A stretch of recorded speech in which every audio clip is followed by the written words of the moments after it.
Good evening, everyone, and welcome to what, barring unexpected surprises, will be our last regular meeting of 2020. Today's date is December 17th, and because of the governor's pandemic executive orders, this meeting is being held as a remote Zoom meeting. If you are watching via cable TV on Comcast Channel 29 or Fios Channel 26, you can participate in the public comment session of this meeting by dialing any of the phone numbers which are listed on the agenda and which will be shown again on your TV screen when we get to the public comment sessions of the meeting. Then dial *9 to raise your hand. If you are watching via Zoom, you may speak during either of the public comment sessions by following the Zoom instructions to raise your hand. When you raise your hand and are recognized, please say your name, spell your last name, and give the name of your street. You do not need to give your street number if you do not choose.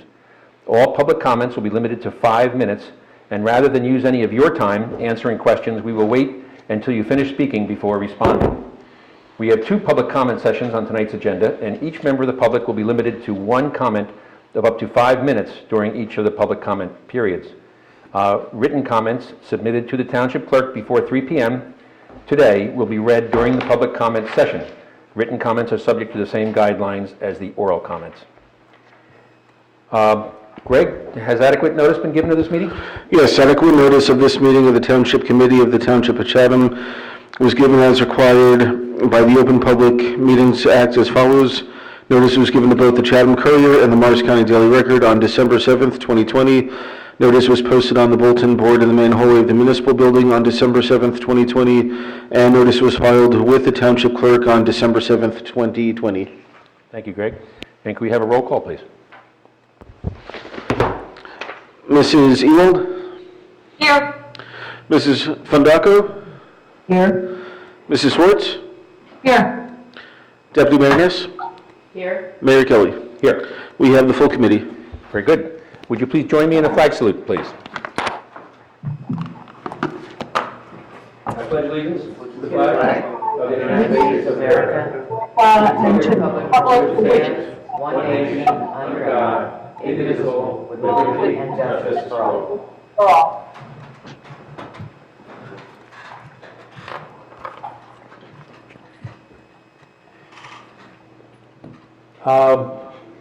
Can I have a motion to approve the agenda, please?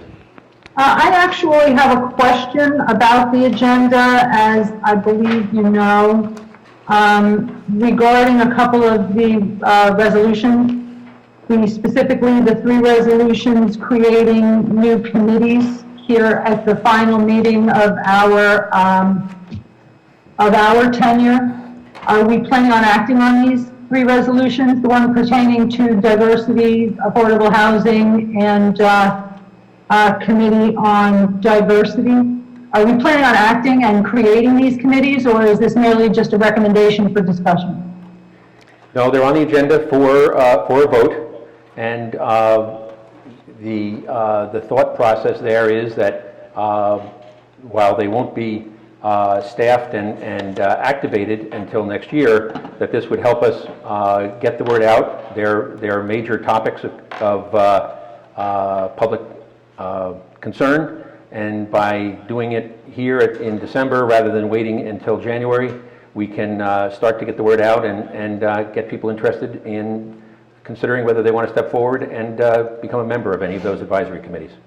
So they are set for a vote tonight, but not for activation, not for staffing tonight. One would hope. So based on that, I am going to make a motion to table these 3 resolutions based on the fact that this is quite an untimely measure, since this is in fact our last meeting, and a 40% turnover in this committee may actually represent the desire for less government and not more government.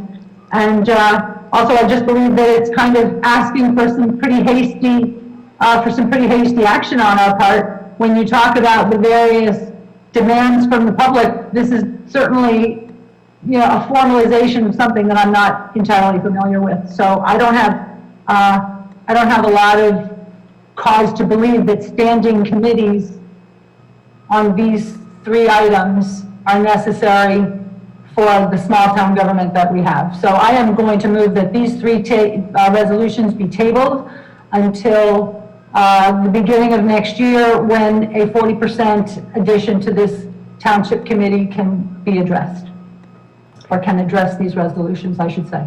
Okay. That's my motion. I am making that motion. Is there anyone with a second or a comment? I'm going to reserve comment till we get to the resolutions. Okay. Okay, without a second, the motion fails. So I'll ask again for a motion to adopt the agenda as is. So moved. And can I have a second? Second. Second. All those in favor, say aye. Aye. Aye. All those opposed? Very good. Okay. Our first item of business on the agenda tonight is a presentation on energy aggregation. We didn't have any aggravation in this storm, Yes, so that's right. No power, no significant power outages in town, so there was no energy aggravation this time. Okay, so Greg, can you call in Amy Mason to make this presentation? Yes, Amy's coming in as a panelist.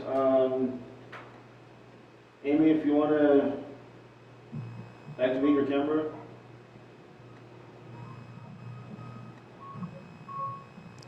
Hello, Amy. Are you? Can you hear us? Hi, I'm here. Hello. Hello, Amy. Hi, thank you so much for giving us some time to present this. It should be quick, just a few minutes. I have a PowerPoint presentation, and I believe I just do a screen share. Is that what I should be doing now? Yes. Okay, here we go.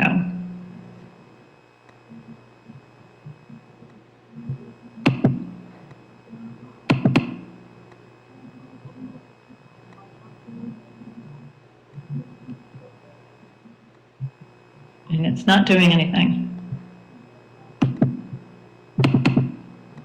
it's funny how it works when you practice it, and then all of a I sudden, did practice. Why is it not? Amy, did you send it to anybody that they could pull it up? Does Greg have your presentation? No, it doesn't. If you want to email it to me, I can bring it up, but I do have screen sharing activated. I do have it activated. No, I activated it, but you can. You have to hit at the bottom where it says share screen and then pick the window you want. Oh, there it is. Okay. Very It good. worked. We can see it. Yes. Yay! Okay, bear with me. It's the first time I've ever done this, so yay! Okay, so the Environmental Commission has been discussing energy aggregation for more than a year. And we first heard about it from the town of Livingston, where they instituted a program and their residents saw combined savings of almost $1 million. So we started to take a look at it, and we think that it is consistent with our township sustainability goals, and it will also help us realize electricity cost savings for our residents. So it can sometimes be a little bit of a dry subject, but government energy aggregation allows municipalities to purchase electricity on behalf of their residents. Renewable government energy aggregations are those with increased renewable content. And they combine purchasing power to negotiate better pricing and increase renewable content while providing several layers of consumer protections. In short, Chatham Township can make a group purchase of electricity for the entire community that makes consumer access to renewable energy safer, more convenient, and more affordable than if they tried to purchase a similar product on their own. So how is this possible? In 1999, energy deregulation started in New Jersey, and third-party suppliers entered the market. You've probably seen on your JCP&L bill that you have two chargeable portions, one for supply and one for delivery. And JCP&L will always own the delivery, but deregulation made it so consumers could pick a third-party supplier licensed by the Board of Public Utilities. Purchasing energy from a third-party supplier has no impact on your reliability or safety. Their prices are not regulated by the BPU, but are monitored by all these layers of consumer protection built into the program. So on the slide, you can see the benefits. The main goals of energy aggregation are to reduce energy prices and increase use of renewable energy sources. Residents can opt out if they would like at any time, and there is no cost to the township or its residents. And the residents' relationships with JCP&L would stay exactly as they are right now. You'd still go to them for any service issues, etc. So this is kind of what's happening in our area. These are a few, there's 3 New Jersey alliances, and these are the participating towns in them. It's a lot of towns. There's more towns doing it than the ones just in these groups. Livingston is doing it on their own for their PSE&G clients. Princeton is doing it on their own, and there are others. So, what's next? Local Environmental Commission members are working together to research programs and alliances. In order to move forward, each town needs to adopt an ordinance authorizing the establishment of a government aggregation program. But adopting this ordinance doesn't mean we have to do the program, but gives us the option to do it if the market is agreeable. These last slides are kind of nuts and bolts. Here's the sample ordinance. This is the actual ordinance that Livingston used for their program. It was based on the sample from Sustainable Jersey. These are the authority and rules that authorize this program. And here are some sources. That is basically it. I don't know if anyone has any questions or would like more information. I'd be happy to get you some answers. Thank you, Amy. And if I understand you correctly, that this is a kind of an informational, educational presentation tonight. Yes. With the hope that in the near future, the Township Committee would consider adopting an ordinance to make it possible. Yes. Okay, and the bottom line is, even if the Township Committee went forward, it would be voluntary on the part of each individual resident on whether they chose to participate or not. That is also true, yep. Okay. Any questions? Yes, let me open it up for the Township Committee. Yes, I just wanted to say that Amy and I have met on this several times. We've met with Bob about this. It is a unique way to bring renewable energy to the township and allow residents to achieve a savings hopefully achieve a savings when we go out to market to try and bid this. There are a tremendous amount of towns who are researching this right now. So the next step on this, just to be clear, would be to enact an ordinance that, as Amy said, would allow us to participate in these alliances and for a company that would be selected to go out to bid. So you have to bid, and I think you've heard Bob talk about this. He achieved some substantial savings this year by going out to bid for our electrical suppliers. And so it's basically a free ask. This costs the township no money. If it works out in the market that we're able to save money, then we can go for it. If the market doesn't bear those costs, and the cost is kind of like a commodity, if that cost is too high, then we don't have to do it. So by enacting the ordinance, we can take that first step, and I'm hopeful that we'll do that in the new year. So thank you, Amy, and thank you to the Environmental Commission members for continuing to do this as we pivoted through the pandemic. Well, thanks for letting me present this. Any other questions or comments from anyone else on the? Yeah, I have a couple of questions. Amy, thanks for taking the time to be here. Tracy, didn't we already go through this? Yes. At one point?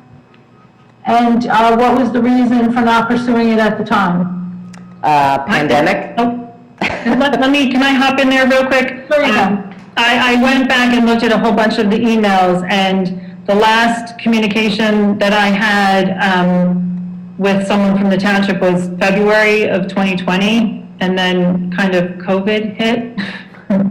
So, it was kind of put to the side for a little bit. But I had sent around a sample ordinance that we had gotten from a consultant. And I think it was a little bit to advance that, that step. I think the Environmental Commission decided that we needed to come to you and see if this is something the town even wants to do. To that point, Amy and Councilor, Mr. Cruz, perhaps you can chime in on this. Is this actually in the purview of the Environmental Commission? Is this what they are signed on for? I know that the role of the Environmental Commission has taken on advisory capacities in many different places where they've never gone before. Is this appropriate?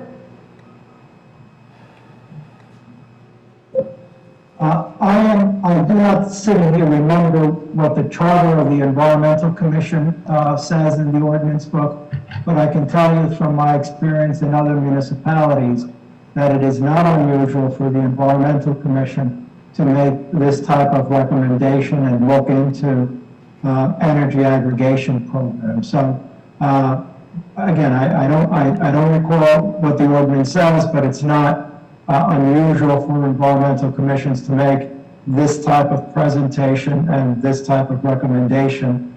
Ultimately, it's the decision of the Township Committee as to whether or not it wants to proceed forward. Okay, and my last question is, I think at one point we were talking about individual residents opting in, and at one point I thought we were talking about individuals having to opt out. That is, that the entire, not of the, but this is for Amy and the energy aggregation situation. Is this something that's going to be foisted upon the residents and it's going to be up to them to opt out of this, or is it a voluntary opt-in? Well, I don't think forced is the correct word. I think the correct word is an option. I said foist, which is a little bit more esoteric than forced. Forced, yes, I think I heard that. I think it's an option that the Township Committee presents. You are correct, the program is originally established, so all residential customers are in the program but can opt out. Through a consultant, the consultant will send out mailings, will have town hall meetings, and in essence, run the program for the municipality, and there is a 30-day opt-out period. And as I said, there are town hall meetings that the consultant holds, there are mailings, informational sessions, also informs the public that there is this option or this choice, and they can exercise to remain in the program where they can opt out. And I'll let Ms. Mason correct anything that I just said. No, that's all what I understand as well. Amy, I'd like to thank you and the Environmental Commission for all the work that you did on this. This is the benefit, Karen, you asked before about subcommittees. This is the benefit of subcommittees, where the bandwidth of our hired staff and our township committee is limited. It's nice to be able to rely on people who have a passion and an expertise in these different fields to step up and do the research and make really good recommendations. I think an option that saves residents money and also uses clean, renewable energy is a win-win, and it's a very exciting, appealing option, so I appreciate that being brought to us. You had on the list of aggregation groups already established, there was one in Morris County. Yeah, there's a couple in Morris County, actually. They are running? They are up and running. There's one that's running now. The Essex one, I think, ended, and they're looking to restart it again. They basically you can pop in and out of it if the prices aren't right. And then you just go back to your regular sourcing it through JCP&L. And again, it's all handled, seamlessly by the consultants. I'm trying to think, the one that is the Morris Area Energy Cooperative, their program is going, I think it's going till November 2021. So that's up and running. It's not a guarantee that we can join. They might not be able to have room for us. It's all kind of a numbers game and a timing game. And then there's also a Hunterdon Area Energy Cooperative that does have also some Morris towns in it as well. But there's a few of us in the area who are not in anything at all and haven't passed a first ordinance and are looking to see what's possible. Great. So I guess eventually, when either the residents are being educated or, we're taking the next steps, it would be interesting to see kind of real cases where they made a decision to purchase, what that purchase price was, and what residents were paying otherwise that were not in the agreement. So I think that'll just be helpful in terms of educating residents and seeing what the benefits are, and kind of that concept of being able to jump in when it's financially beneficial to us and jump out when it is not. So sometimes just having hard facts in front of you make it a little bit more palatable, and it'll help people to understand. Yeah, I went to one of the information sessions that the consultant held in Chester, and it was so informative, and it was really helpful to see the program from their point of view. And it was, the mayor was there and the consultant was there, and some residents, and they had all their questions answered. It was really interesting. And that would be the same thing that we would get here in Chatham.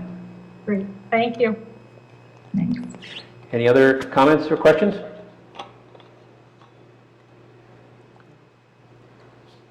Oh, Celeste, are you saying something? You're muted. No, you're good. Okay. Well, Amy, thank you very much for making the presentation. I think that it makes sense this is our one meeting really scheduled in December. Any action would really be up to next year's Township Committee, which will have 2 new people on it. But I think that to get the ball rolling and to get the word out, and then considering that the first meeting in January is really our reorganization meeting, which doesn't lend itself to a lot of nuts and bolts type of business either. So I think getting this out, if you could send us a copy of your presentation, I think we would want to put it up on our website, and then we can go forward into the new year. So thank you very much. All right, thank you. Thank you, Amy. I'm sorry. If Amy can send the presentation to Thanks, you. Amy. Yes, if you would send that attention, Greg, to Greg LaCour. Okay, great. All right, thank you. Thank you. Very good. That brings us to the next items on our agenda, which are the reports. And Stacy, could I ask you to go first?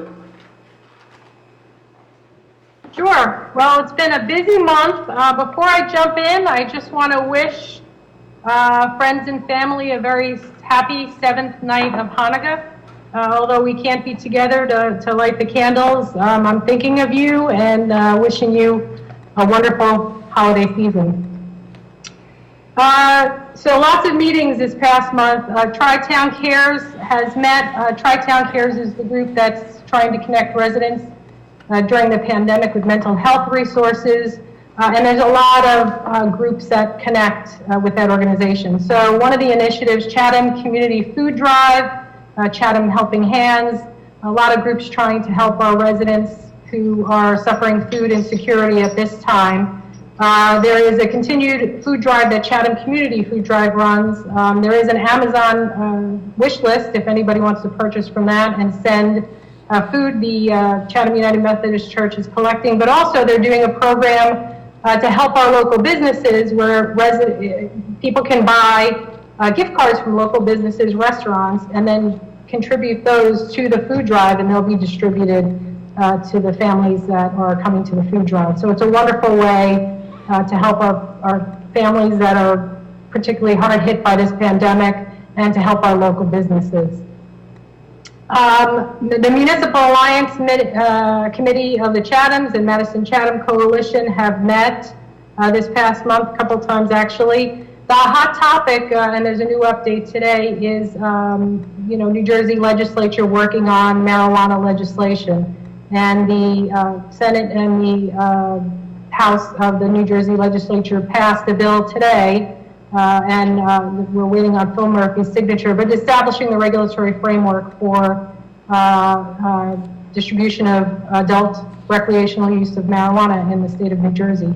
So these organizations, the MAC and MCC, were both paying close attention on what was going into the legislation, to try and have some influence along the way. I think the one piece that we really want to pay attention to is the ability for delivery, because from a youth perspective, that it's just harder to control distribution to youth, and delivery is one of the things that it's my understanding that local municipalities cannot prohibit. So you can prohibit a number of things related to marijuana distribution, retail distribution, and cultivation, but delivery is one thing that cannot be prohibited by municipalities. It is my understanding, and again, we've got to get more information. Bob may already have a lot of information, but it's my understanding that the ordinance that was passed a year or so ago would be null and void. That was the original discussion. So if the desire is not to allow cultivation and retail sales in Chatham Township, we would need to pass another ordinance, and there is a period of time where we're able to opt out. So there are many organizations, because now the shift for a lot of these groups is to preventing, similar to what you hear with alcohol use, preventing pregnancy use, preventing underage use, and then preventing abuse. So that's their focus. So one of the groups that's out there working, Partnership for a Drug-Free New Jersey, and I wanted to make organizations aware, because they will come out and they will do, they have a webinar coming out January 12th to help businesses figure out how to manage marijuana in the workplace, and they can set up programs for free, and just to think about what kind of policies businesses want to establish now, what kind of testing they want to put in place, and they're also available to do training, again, for free for the schools, for teachers, for school staff, and also for parents. So that resource is available. As a local municipality, I'm not sure at some point if we're going to have to think about drug-free zones, penalties, local law enforcement, buffer zones around schools. We just might, what type of local ordinances we might have to consider over time. So that's that hot topic. And Partnership for Drug-Free New Jersey, if anybody's interested in accessing their programs, it's at drugfreenj.org. The Board of Health met. So, of course, the hot topic is COVID and the pandemic. The month of December through to the 16th, we had 45 confirmed cases and 33 probable cases for a total of 78. So that's halfway through the month, and that's in comparison to the full month in November of 42 cases. The 78 cases so far, 20 were long-term care. A number were post-Thanksgiving, post-Thanksgiving spike. And the Board of Health is keeping an eye on things to see if there's any trends that they can identify otherwise. But at this point, there's nothing concrete that's coming out. There is the school district now has a dashboard to talk about cases in the school district, because parents have an interest, families have an interest in getting more information, more timely information, so they know how to manage what they're doing. So the school district has posted a dashboard. Our Board of Health officer, Mike Fitzpatrick, they're looking at providing some more kind of summary information, so people, and I think Chatham Borough is doing this, I believe Berkeley Heights is doing this, but at the end of the month, we have an idea of how many cases, what were the trends, where do we see patterns. So again, people know if there's, patterns with restaurants, if there's patterns with gatherings, if there's patterns with different age groups, people have an idea of what's going on and can modify their behavior accordingly. So the Board of Health, our local Board of Health, is working on more robust reporting to provide to residents. They also wanted to make, hopefully this information isn't too late for people, but snow shoveling and mask wearing. Everybody has to be careful. If you're not on top of anybody else, you don't have to wear your mask while you're snow shoveling, because of course the mask does inhibit, or can, especially when you're working hard like that, can be an obstacle to breathing. So if you are near others when you're shoveling, just to make sure to remove your mask occasionally so you're getting some air. First responders are asking them to make sure their credentials are up to date, because we're hoping to see the vaccine. I mean, the vaccine is being distributed. We see it already in the hospitals. But we're hoping to get it local by the beginning of the year, the new year, which will be very exciting. So just want to make sure our first responders have their credentials up to date so they don't have any problems getting those vaccines. The Board of Health officer also talked about revised guidelines, CDC guidelines for quarantine if you're sick. So people may hear about 7 and 10 days. Their recommendation is still, in most cases, the 14 days because we have a lot of congregate settings and you have a lot of risky situations. So if anybody is looking for, and there's also modifications for interstate travel quarantines in certain cases. Bottom line, if anybody's looking for any kind of variance from the 14 days, they should speak to our Board of Health and the contact tracers, and they can provide guidance, and they, at the end of the day, will provide an answer as to whether or not this shortened time frame would be permissible, depending on the situation and particular circumstances. Okay, we also had a Finance Committee meeting, and, you know, considering everything that's been going on, we've done a lot better than we would have expected for the year financially. Some revenues are off, which we already knew about. Colony pool fees are down, municipal court fees are down, unanticipated revenue is down. Construction fees did recover, so that's a positive. And our tax collections are looking good. So we're still not sure where our year end will wind up, but it's in a lot better shape than we thought it would be, you know, around mid-year or when the pandemic hit. We'll also be helped out by the fact that we will get FEMA funds to reimburse for COVID-related expenses. So those funds will be coming in, and also we're expecting county grant funds for open space related to the properties at the base of Southern and River Road. And then I didn't see it, maybe Bob will speak to this later, but we had established reserves for certain, the things that the municipality allowed to establish reserves just to manage so you're not experiencing bumps in the budget, unanticipated bumps in the budget, and you're not getting hit where you haven't budgeted for certain items. So the tax appeal reserve is one area that our CFO would like to fund, and I guess I'll defer to Bob on those details. Let's see. I think that's everything I have for now. Thank you, Stacy. Any questions from among Township Committee members? You're muted. Yeah, I have a question. I don't know, what does delivery mean with the marijuana, when you talked about the marijuana?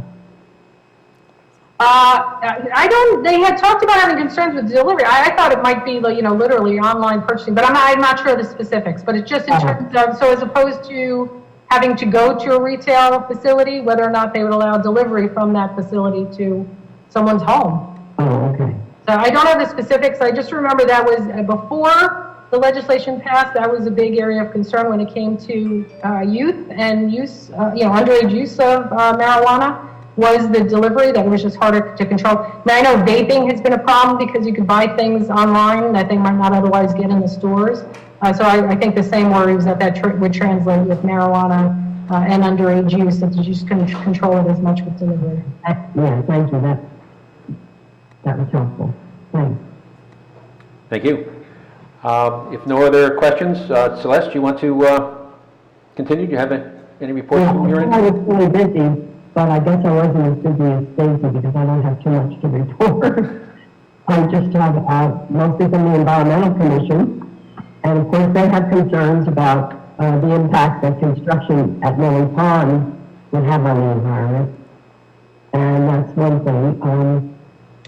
They're now advocating for non-use of pesticides, not just for our playing field, and they would like to try to educate our residents about the risks both to the environment and to the health of our residents. Lastly, they've been asked, I think by the Board of Adjustment, to look into the possibility of an ordinance limiting or banning the planting of bamboo, because that's become a problem in some parts of the town. And that's all I have. Very good. Any questions for Celeste? Very good. Karen, anything to report tonight? Yes, I certainly do. First of all, extend on behalf of the Senior Center a real hearty thank you to those who have already donated in the annual fund drive, and also I know a lot of letters have been sent out on behalf of the Senior Center. They have been able to thrive in this COVID environment in spite of limited programs. They're doing an awful lot online still. They're getting the senior community up to speed on Facebook and Facebook Live and Zoom, and they've got a lot of support groups still going on. They do have some in person and some virtual. So really kudos to our Senior Center for continue to keep our seniors engaged and in touch and thriving.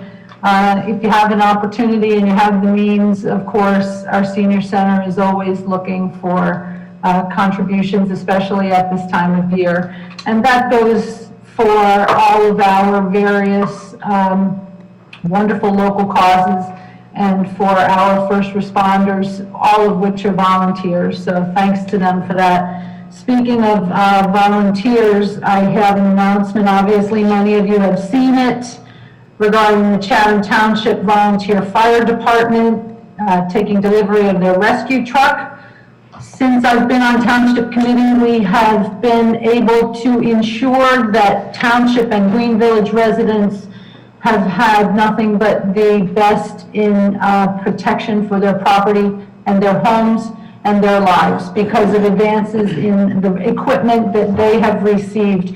The Green Village Fire Department, of course, a few years ago took possession of their new Quint, and the Chatham Township Volunteer Fire Department recently took possession of their rescue truck, Rescue 14, and they said on their recent post, if I can get it to face around here, Captain James Sacadato and Lieutenant Adam Orr are on the road with the new rescue truck, training other firefighters in proper safety and driving and operation. Of course, this is incredibly important.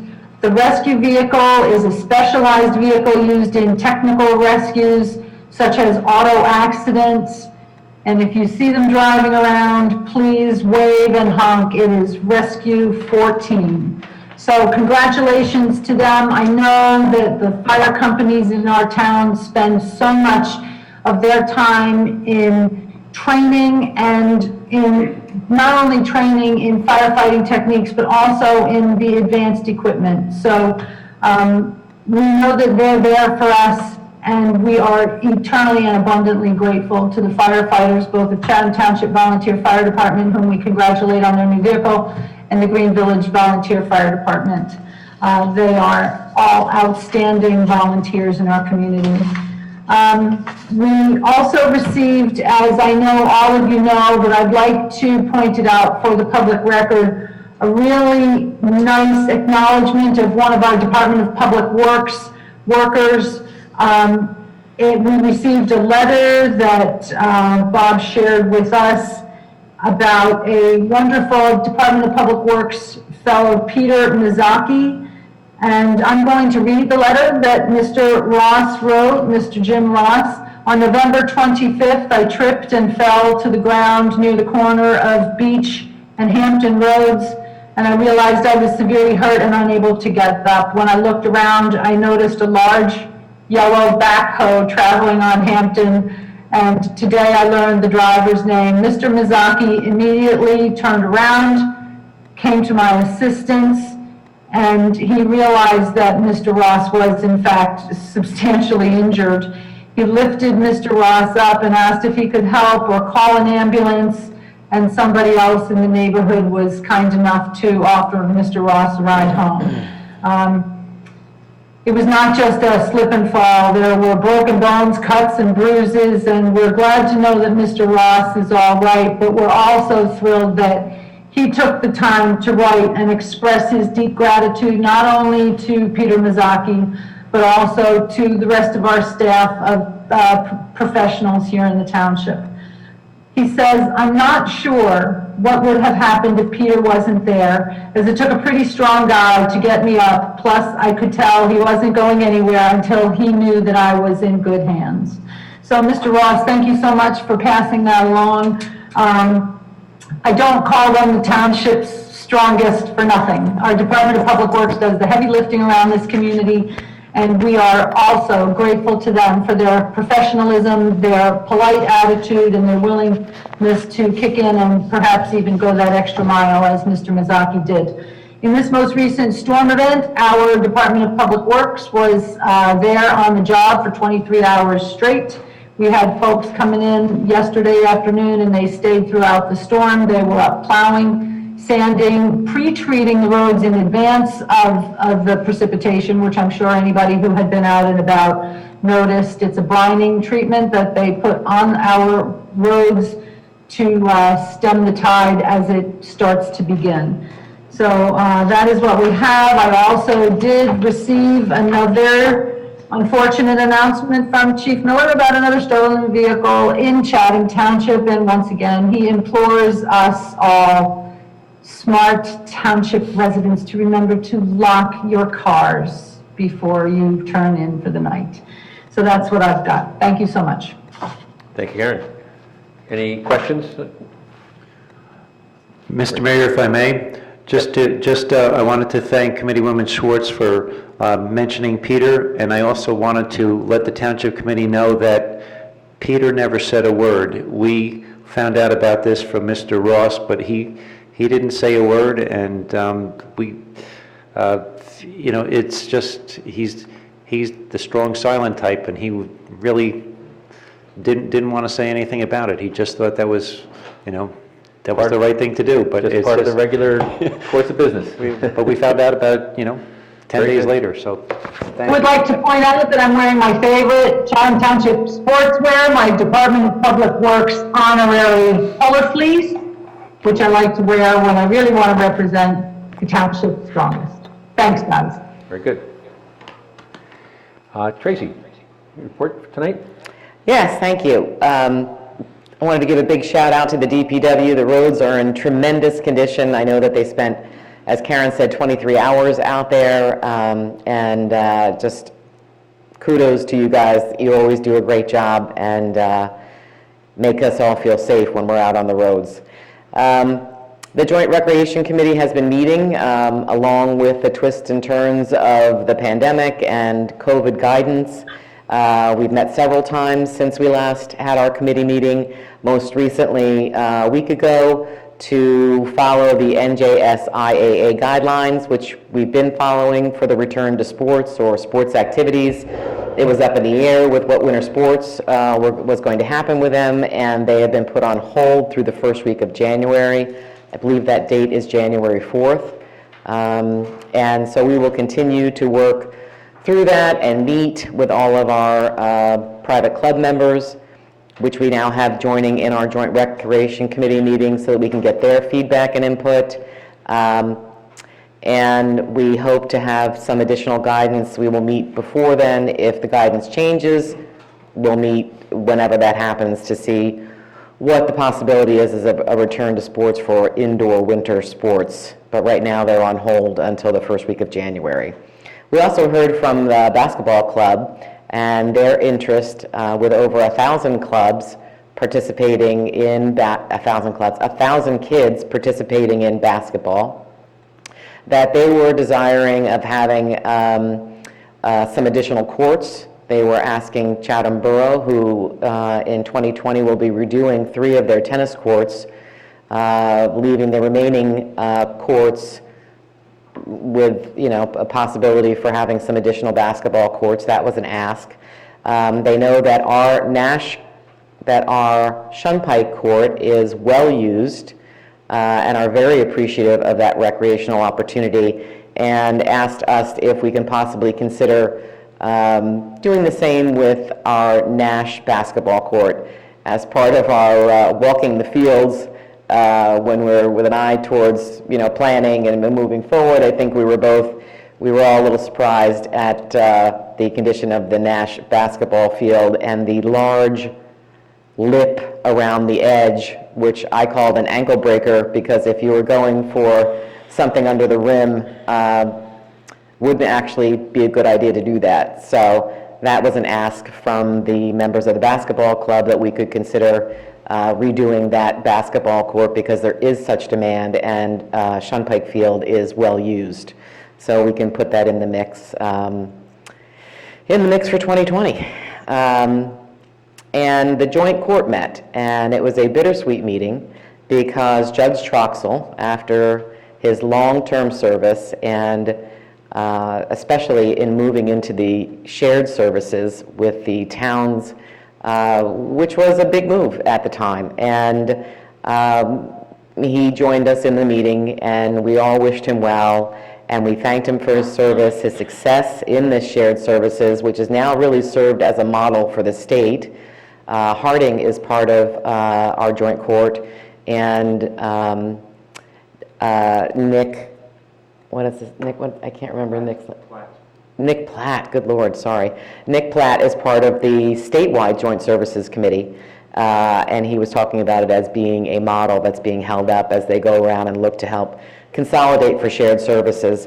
And the also thing that was brought up about Judge Troxel was his compassion and the compassionate way in which he judged and worked with people who may not have the resources or the funds, and that was a hallmark of his service. And it was very nice to hear his kind words, too, about working with all of the court staff, all of the people over in Madison, as well as all of our prosecutors, and it's a very, very well-run operation. Judge Blumenthal will begin in the new year, and he was unanimously chosen by the 5 towns, which I think is a testament to Judge Blumenthal, and who's cut out of the same cloth as Judge Troxel, both compassionate and fair. So we look forward to welcoming Judge Blumenthal in the new year. And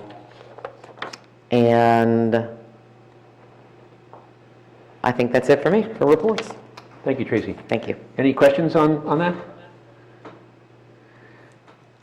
Very good. I think one thing that always comes through loud and clear on these reports is the volume of work that is done behind the scenes to make the township function smoothly. It's always an eye-opener, what it takes and what people give of their time and attention. So thank you to everybody.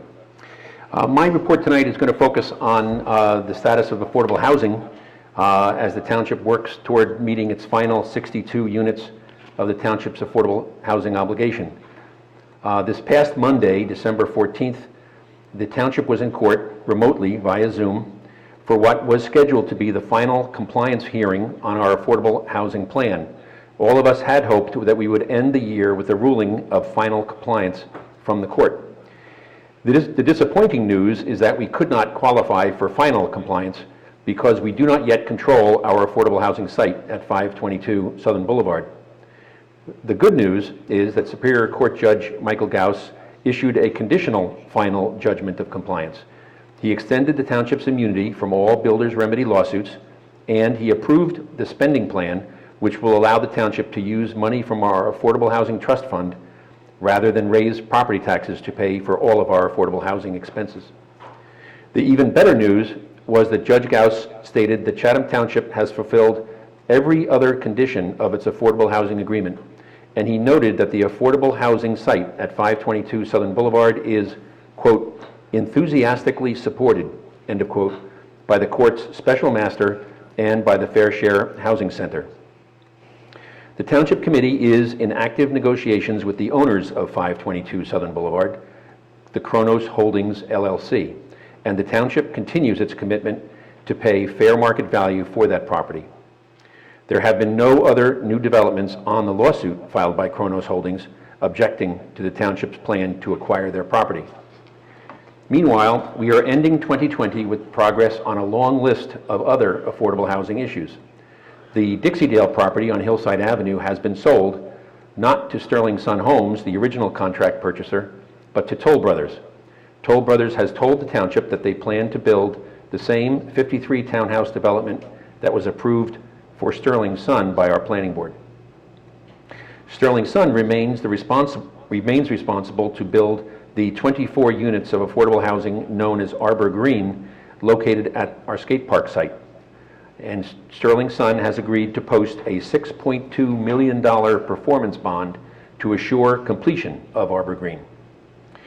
Our affordable housing plan calls for 3 group homes, each of which will look like a normal ranch-style home with 4 bedrooms for special needs residents. The township has a signed contract for the donation of 1 group home site on Hillside Avenue, across from the Dixie-Dale Townhomes. The 2 other group homes will be located on lots tentatively identified as 486 and 490 River Road, both of which are already owned by the township. The township has a signed contract with Novell Housing Solutions to build those group homes with a target completion date at the end of 2021. The township also has a signed contract with Walters Cornerstone Development Group to build and manage the 62 affordable housing units planned for 52 Southern Boulevard. Tonight's agenda includes 4 items relating to affordable housing. The first 2 agenda items are resolutions 2020-264 and 265, which authorize Novell to apply for 2 grants to help fund the group homes. The third agenda item is resolution 2020-266, requiring Sterling Sun Homes to post the $6.2 million performance bond. And the fourth agenda item is resolution 2020-267, which will establish an affordable housing committee. We will discuss all of these items in detail when we get to them on the agenda, and the public is invited to ask questions and to make comments at either of tonight's 2 public comment sessions.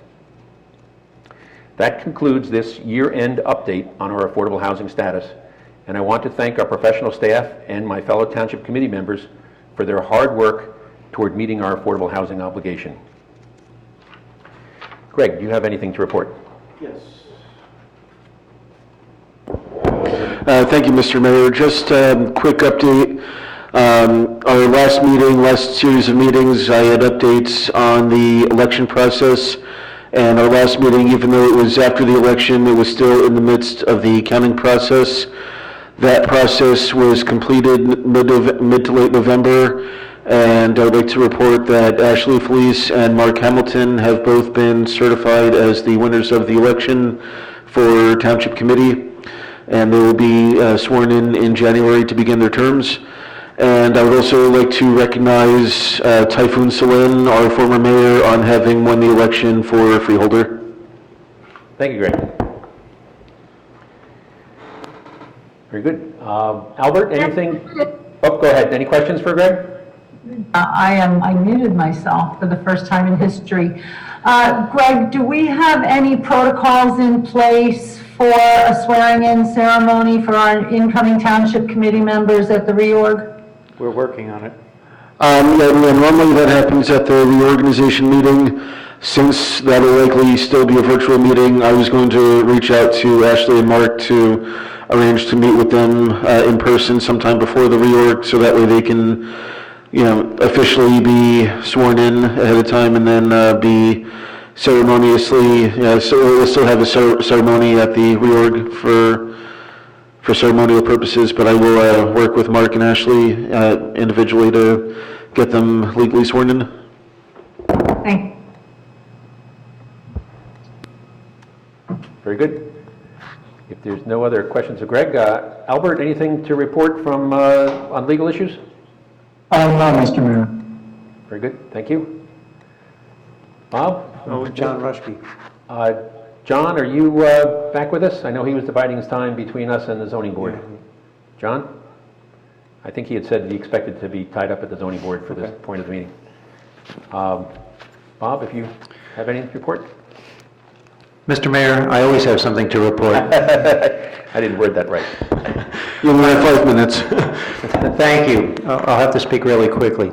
This week, I'm pleased to report that we have 4 new HVAC units up on the roof of the municipal building.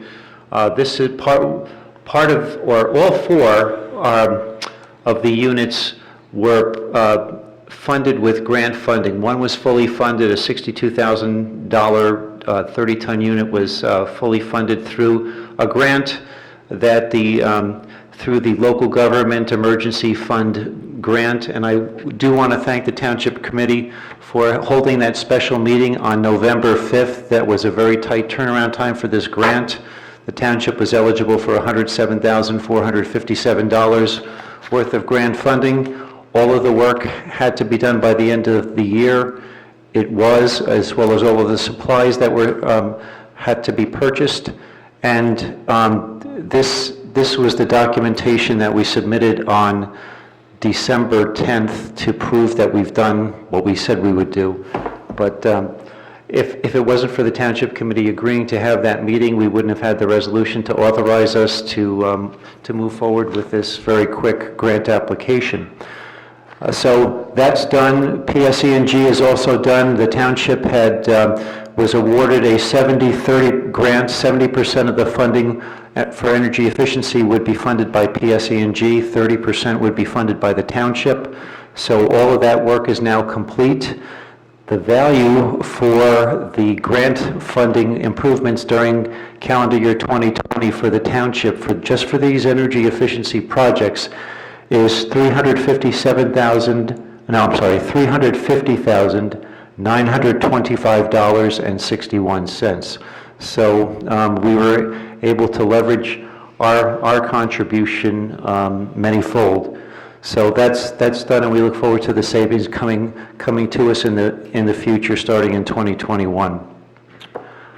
The Committeewoman Ewald mentioned, oh, Greg, do you have a picture of any of the, this place was a construction site this week. It was actually pretty neat to look out the window and see cranes and things being lifted to the roof and ladders all over the place. But that was just Monday morning, coming to take a look, coming down the driveway, and there's about a 7-story crane that was lifting things onto the roof. That's one of the generators or one of the HVAC units that was coming off the roof. So we don't have to bore everybody, but that was just looking out my window, and there's one of the cranes moving around, just another piece for the roof. All right, thanks, Greg. Cool. Committeewoman Ewald had mentioned that the Finance Committee had met, and we met for 2 hours and 15 minutes to review 2020 and some of the good and some of the items that we have to work on for the future. And I really was pleasantly surprised that the funds for the construction office have rebounded, because the committee might recall that in March, April, and May, we were basically we were at basically 38% of where we should have been.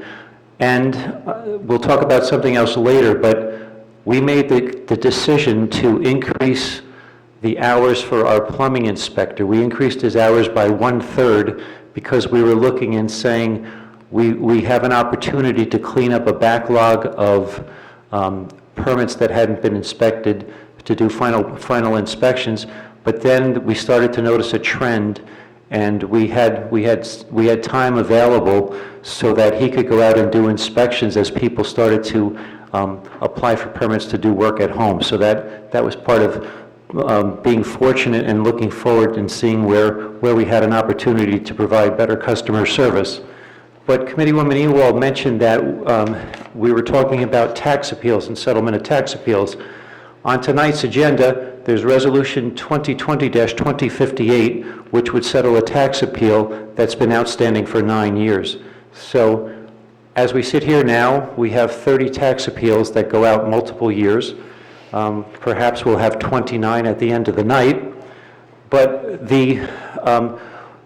what the Township Committee had discussed in late 2019 and early 2020 was setting up a trust fund so that we would put a certain amount of money in there so that if the township had to settle tax appeals, we would have funds available. We wouldn't have to dip into surplus to pay for that.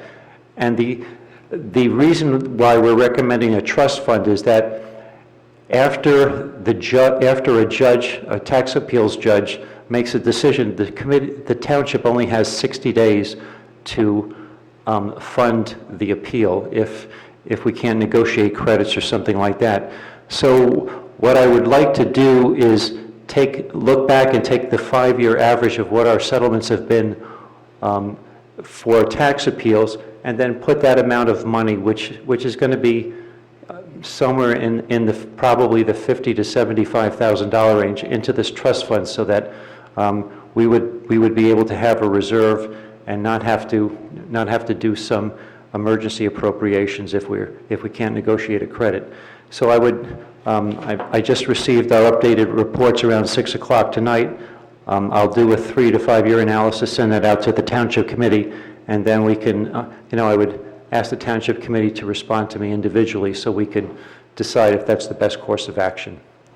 So, Would you like a consensus tonight, or just getting back to you individually? What's your preference? well, I'd like a consensus from the Township Committee to put some money into the reserve for tax appeals, but I think it's unfair to ask the Township Committee unless I can give them a dollar amount to put in there. So I'd like to be able to email the Township Committee and just ask them to think about it and respond to me individually after I give them the 3 and the 5 year average.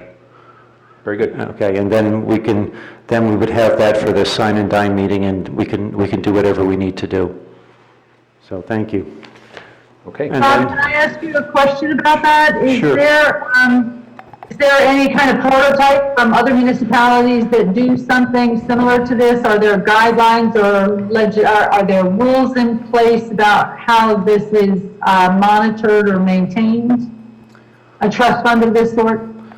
well, the CFO has to report on it. There are some municipalities that say that each year they fund it, so they will put a fixed dollar amount in it each year.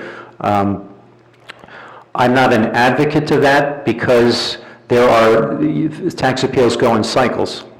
So you should always have some money in a trust fund for it, but I don't believe it's necessary to budget a fixed dollar amount every year for, I would caution against creating a war chest for something that doesn't happen, maybe underfund it to maybe put 75% of projected revenues in there or something, but also making sure that there is a sweep of funds on an annual basis for what has not been utilized, so that we don't build up a bucket of money that we're not using.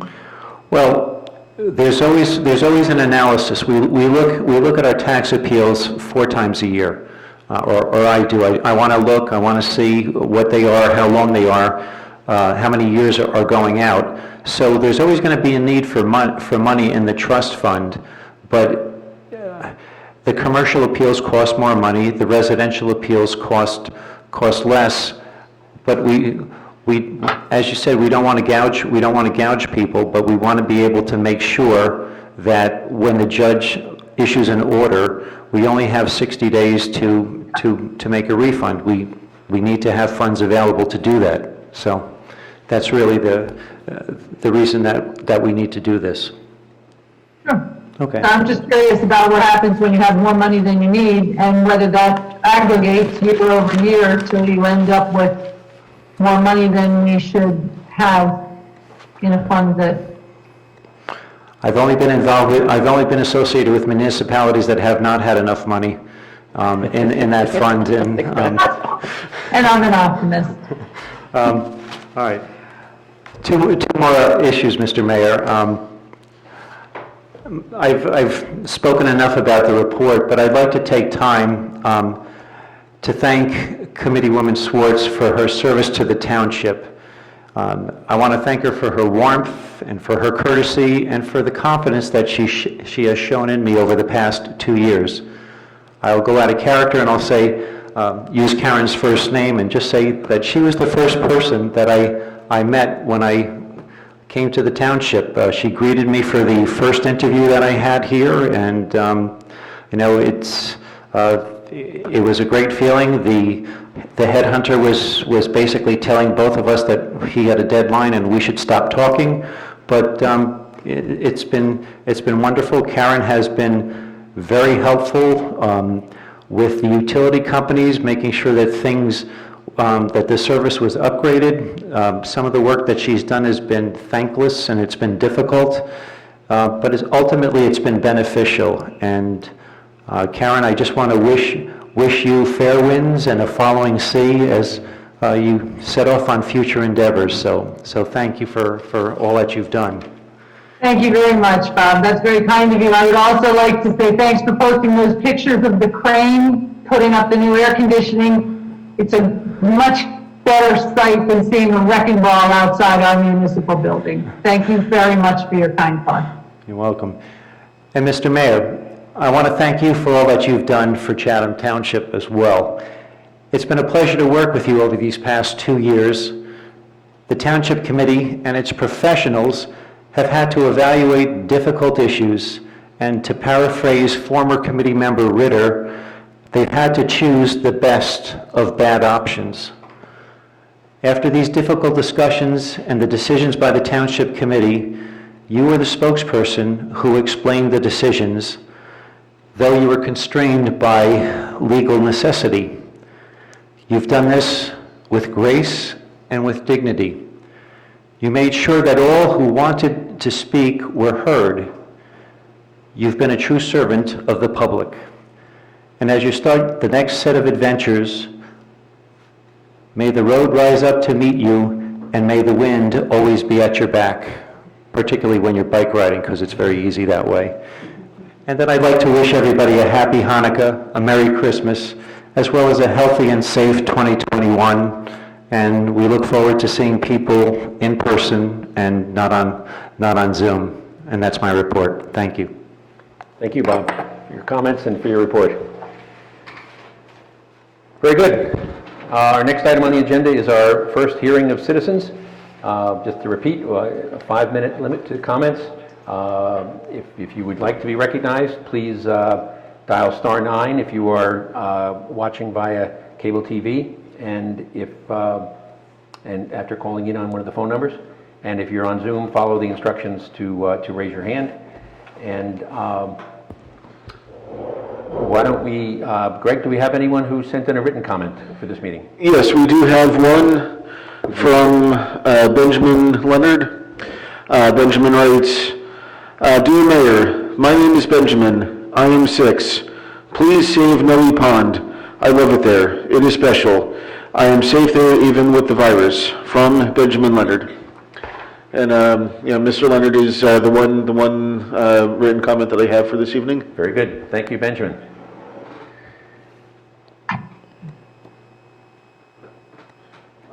Next we have,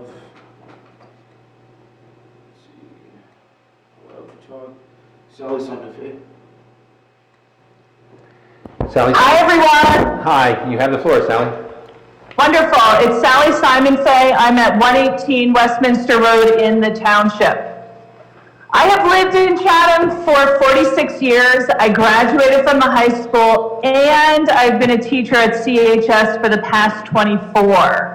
My boys are students at Lafayette and CMS. Having lived in Chatham for 5 decades, I've seen our town change from quiet and sleepy to quite crowded. And since we had a snow day today, I was thinking about how in the 1970s on snow days, we could literally ride our sleds from the Fairmount graveyard to Main Street without worried about getting hit by a car. On Mischief Night, we would patiently wait on Lafayette Avenue to hit cars with eggs. And sometimes we had to wait 5 minutes for a car to drive by us. We could play basketball without having to wait over 2 hours at the side of the court for our turn to play. In 1990, when I finally got my driver's license, I remember only 2 instances where I had to drive down Main Street more than once in order to find a parking spot or a parking place. In the 70s and 80s as a student in the Chatham schools, there were always extra classrooms, there was space, and there was room to play at recess. Much to my teacher's dismay, I could literally do cartwheels down the hallways and not have to worry about crashing into someone. None of this could happen now.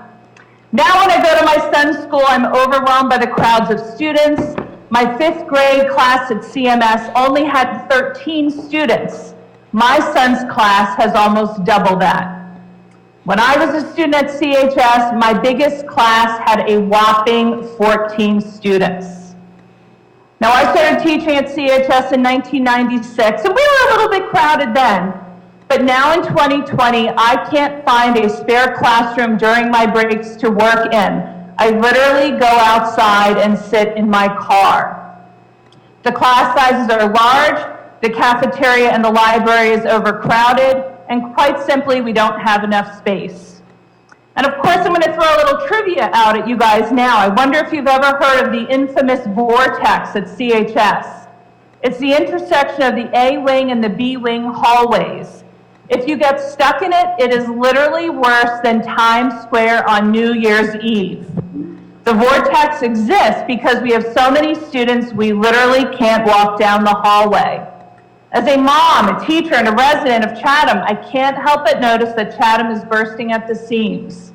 And I don't mind development in Chatham because it adds more diversity to our community, and I welcome that. And of course, we all want to acknowledge that the parties are much better too as a result.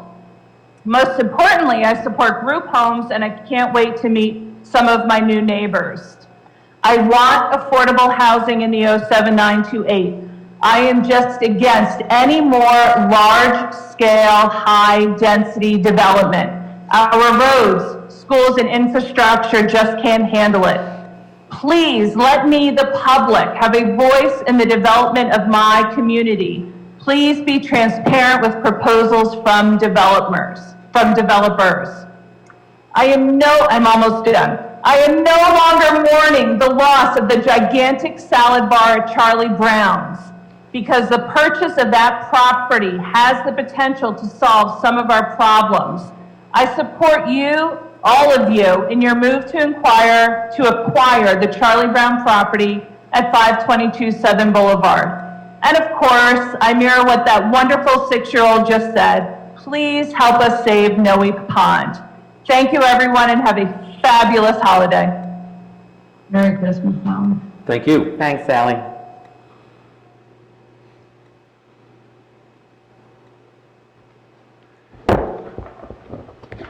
Next up is Olivia Bakunis. Hi, good evening, everybody, and thank you for taking my comments. A thank you to Mike and Karen for your service over the past few years. We will miss you. I'm also speaking about the Noe Pond issue. I'm not a Noe Pond member. Olivia, could I interrupt just for a second, and if you could just give your street... Oh, apologies, yes. Britton Road, Green Village. Thank you very much. Thank you, Mike. Okay, not a Noe Pond member, but still extremely concerned about its future and the environmental impact of any development that happens there. I've heard about the partnership with the Great Swamp Watershed Association, and I'm all for it. I think that's great.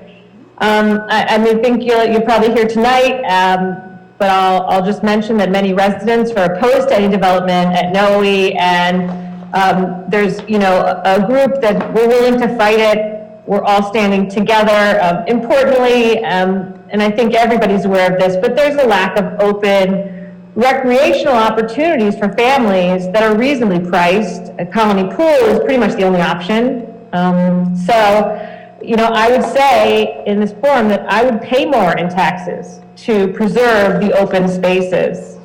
So anyway, I would ask the committee for two commitments. One is to not take any environmental shortcuts, to enforce all environmental rules and regulations, and two, the commitment to be fully transparent on all of the discussions and dealings with these developers. And so I'd ask you for that, and thank you so much for the time tonight. Thank you. Thank you.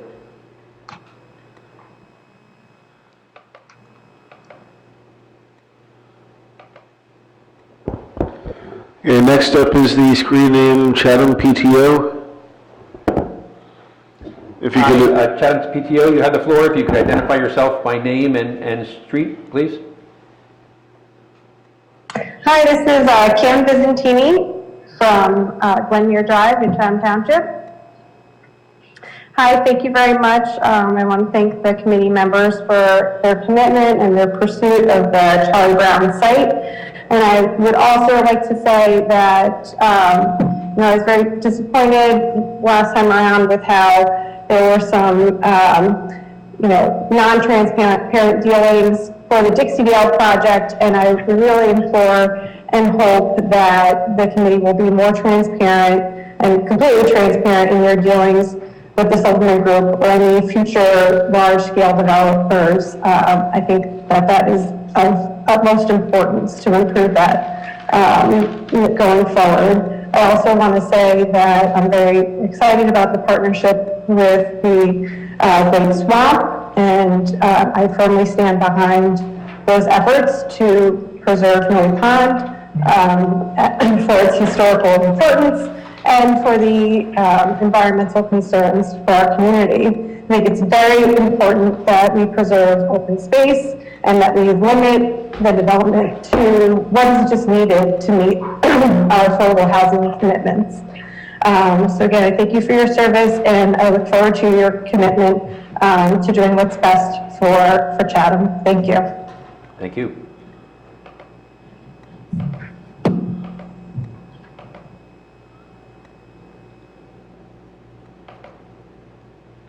Okay, Casey Leonard? Casey Leonard, you have the floor. Yes, hi. This is Casey Leonard, Leonard from Huron Drive. I just want to voice my support for the township plan to build affordable housing at the Charlie Brown site. To that end, I do have one question. Is the committee making any contingency plans in the event that you are unable to acquire that property? I just want to say, as a township resident, I am hoping that the committee can avoid any builder's remedy situation that, as we all know, would be detrimental to our little town. And I also hope that any building is municipally sponsored and that all building plans remain transparent. Thanks so much. Thank you.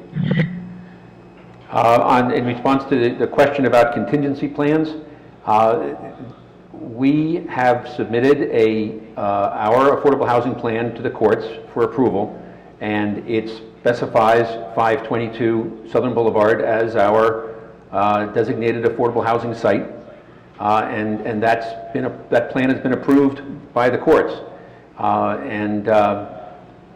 think that's how the system works. You have a plan, and we are committed to make that plan work. So I hope that answers your question. Greg, next person with their hand up. Next up is Rich Ryan. Mr. Ryan, you have the floor. Mr. Ryan, you have the floor. Yes, sorry, can you hear me now? Yes, we can. Oh, great, thanks. Let me just start out with a quick thank you to both Mayor Kelly and Committee Woman Schwartz. I know you've given your name and address before, but could you just give your street there? I'm sorry. Yes, Rich Ryan. I am in Chatham Township on Rolling Hill Drive. Thank you. And again, as I was saying, Mayor Kelly and Committee Woman Schwartz, just wanted to say a quick thank you for all your years of service for the township, and I hope that your time leaving the committee does not mean that ends. But I also hope that we're in good hands going forward. So I want to give an in advance acknowledgement to our incoming committee members, Ashley Felice and Mark Hamilton. I think we'll be in good hands with them. I know that Mrs. Felice and Mr. Hamilton ran on a platform of transparency for the committee and for fighting over development in the township. And those are, two things that I wanted to address tonight. So I look forward to having them join the committee. So first, let me ask one question, and then I'll let you answer this when I'm done, and just to make two quick comments. But on the question, it was one thing that was unclear to me after watching the affordable housing compliance hearing the other day was how exactly we ended up in terms of any time frame within which the township needs to demonstrate control of the property. I know there was some talk about aligning that in some fashion with deadlines to apply for tax credits. So if someone could, elaborate a little bit on how that ended up, that would be much appreciated. But before you do that, just a few quick comments.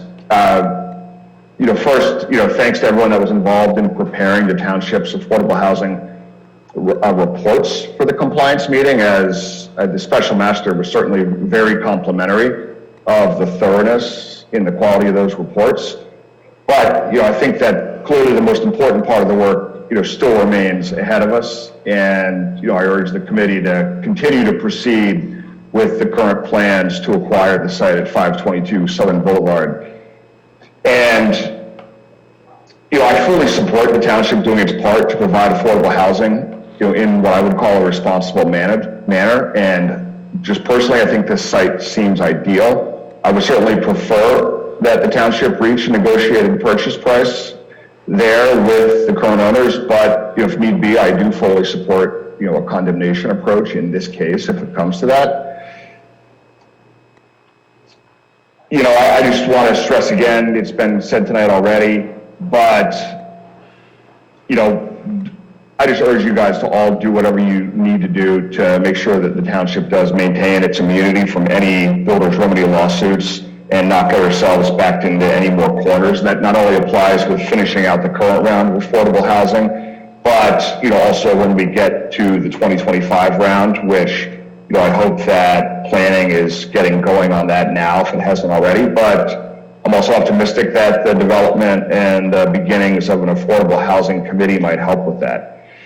And, once again, going forward with the affordable housing, I just wanted to reiterate what some other folks have already said, that I am a huge supporter of the 100% municipally sponsored solution, just in order to prevent, more overdevelopment that's guaranteed, in my view, to have an adverse impact on what is already, an overcrowded school system, roads, local infrastructure, as Sally Simon Fay so elaborately stated before. But lastly, I just wanted to address the issue with the Noe Pond property, and which I think is an incredibly valuable resource to the local community on so many levels. That, not only does the property have, substantial wetlands there, and there's a vast variety of wildlife that, visits frequently there, but the land is adjacent to the Great Swamp National Wildlife Reserve, as I think everybody here probably knows. But I just really hope that, the committee and the residents of the township appreciate what the Great Swamp kind of affords us, that it's essentially a huge backyard for the township, and it's really one of the defining factors that helps kind of make the township what it is, in terms of, a unique place to live. So I'm sure it's a little bit frustrating for the committee members in that when you hear people say things like save Noe Pond, I fully get it. There's little that the township committee can do today, as the landowners are certainly within their rights to sell the land to another private party. But I do think that the township committee is going to have a real opportunity to have a huge impact on the future of this property moving forward.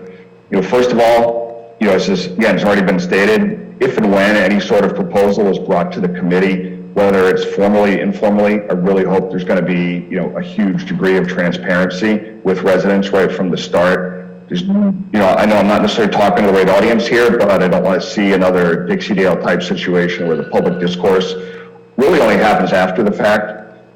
But, I also want to make sure that, everybody here appreciates, how important this site is, not only for the history of Chatham Township, but, from an environmental standpoint as well. The New Jersey Conservation Blueprint, which is a group that I only recently learned about, which if people don't know, it's a partnership between the Nature Conservancy, which is a pretty, it's a national organization that's quite, engaged in a variety of issues. Mr. Ryan, Rowan University. Mr. Ryan, you're going on 6 minutes of your 5-minute time, so if you could. Oh, sorry. I just wanted to make sure that everyone is aware that this, this organization, the New Jersey Conservation Blueprint, just this year identified the Noe Pond property as highly ranking among ecosystems to protect within New Jersey. So, hope that, the township committee, does what needs to be done going forward to make sure that we protect this valuable resource. Thank you. Thank you. I think Rich had a question, which was the time frame for control of the property. Maybe Albert can Yes, I refer go that into to some of Albert. that. Albert, if you could respond to the question that was asked about what the time frame might be for the demonstrating control of 522 Southern Boulevard? It's dependent upon when the tax credits, the 9% tax credit application is due for the year 2021. The municipality has to have control of the site before applying for 9% tax credits. Part of the judge's order from this past week was that I report to the court on a monthly basis the status of the acquisition of 522. And if that fails, then I have to approach Fair Share Housing and the court to bring the matter before the court again. Thank you, Albert.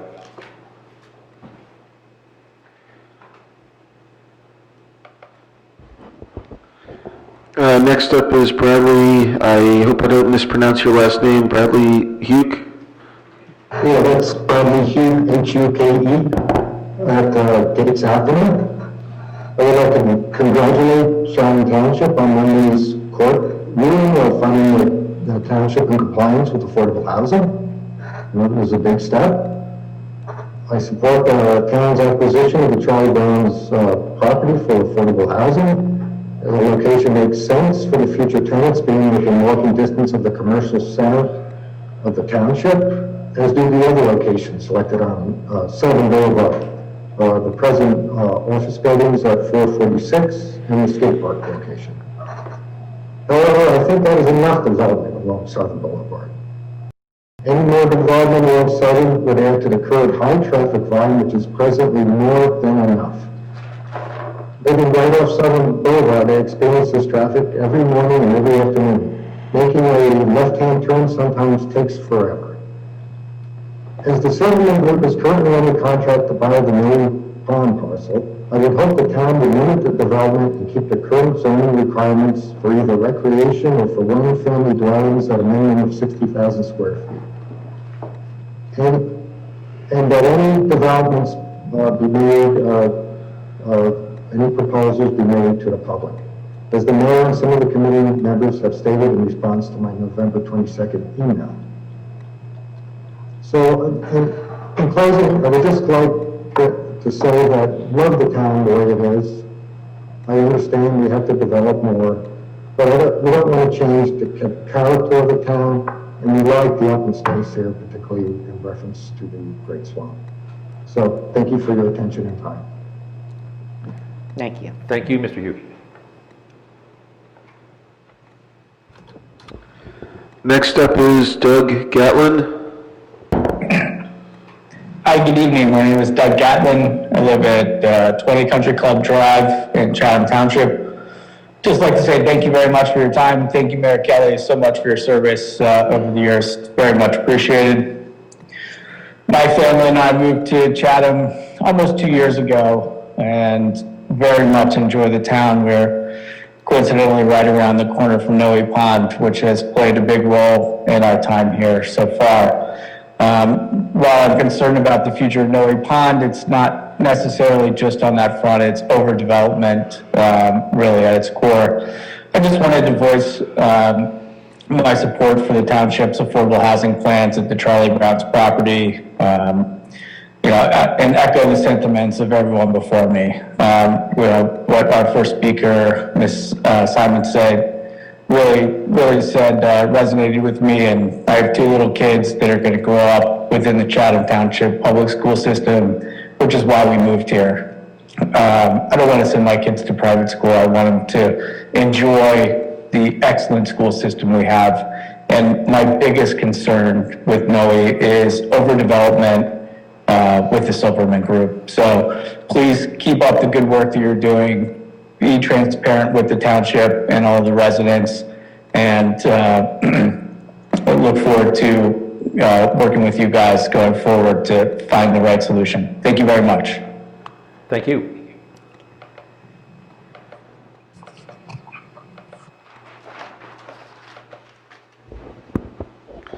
Okay, next up is Laura Contry.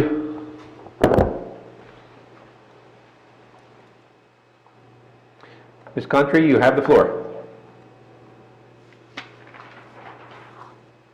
Laura Contry?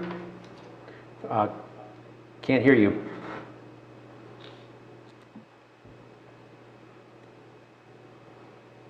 I think you might be muted. Are you muted at your end, Laura? We can't hear you at this end.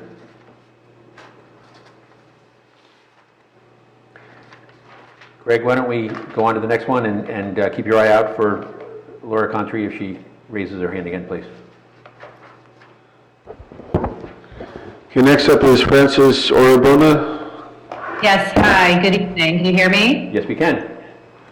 Yes, thank you. My name is Frances Orabona, O-R-A-B-O-N-A, and I live on Whitman Drive in Chatham Township.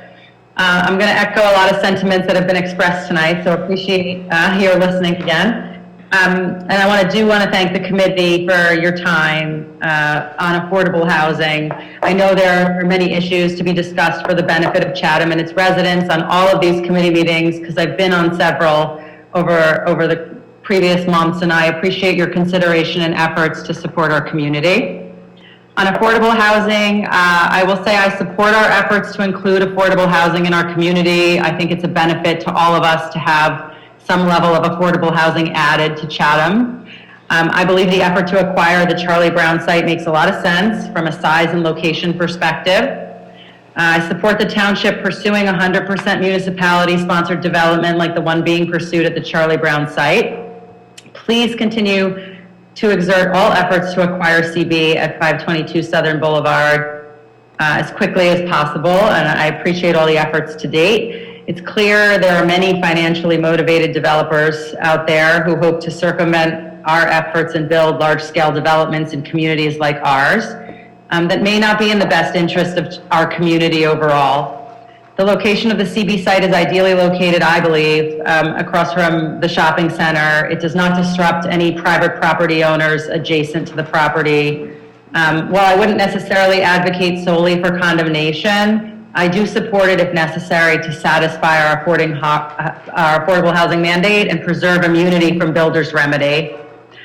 We've seen how losing immunity to builder's remedy has hurt several surrounding communities in northern New Jersey, and we don't want to fall victim to this, despite the fact that it's obviously a financial goal pursued by these large developers.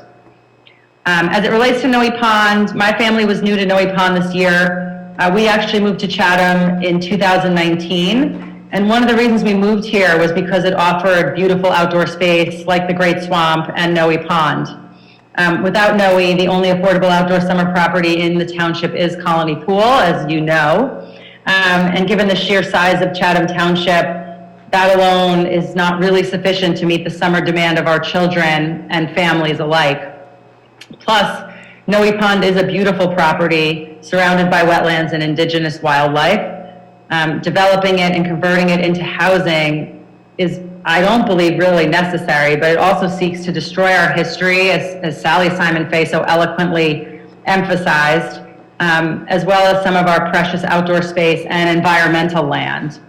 Further, if Noe is developed by a builder and we lose our immunity to builder's remedy, as we've discussed, we could see over 300 units in this space. You know, our schools are the highest rated schools in the entire state. This was something that my family looked at very closely when deciding to move to Chatham in 2019.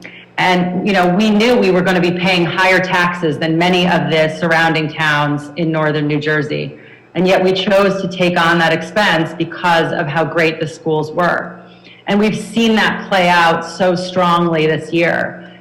We have a lot of friends and family in neighboring towns whose kids have remained virtual throughout COVID. Our kids, our elementary school kids, we have 7-year-old twins, have been in school since September. And it's the efforts of the school system that has enabled our children to go to school every day. And we've seen a huge difference in their personalities, in their mental health, in their academic abilities since they've been going to school on a daily basis again.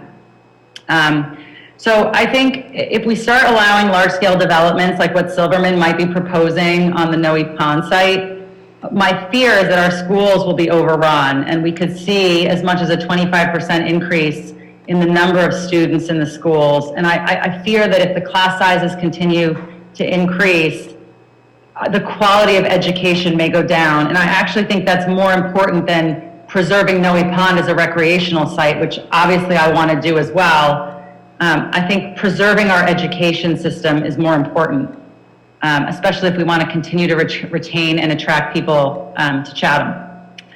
I'm encouraged that Noe has joined a partnership with the Great Swamp, the Watershed Association. I believe this further highlights the value of the property beyond just recreation in Chatham Township.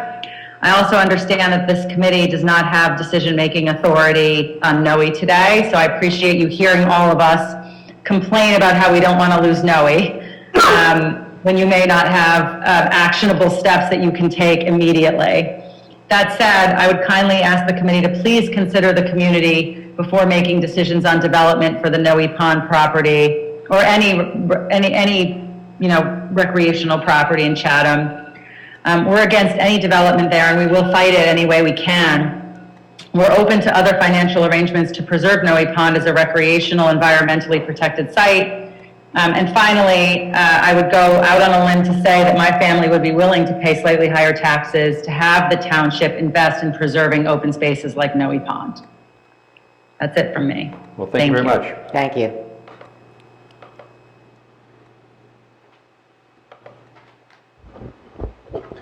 Next up is Amy Ewing. Hi, Amy Ewing, Southern Boulevard. I'm here also to echo what many have said before. I'm in support of the affordable housing plan that has been put forward by the township. I was able to join the affordable housing compliance hearing earlier this week and appreciated the ability to listen in.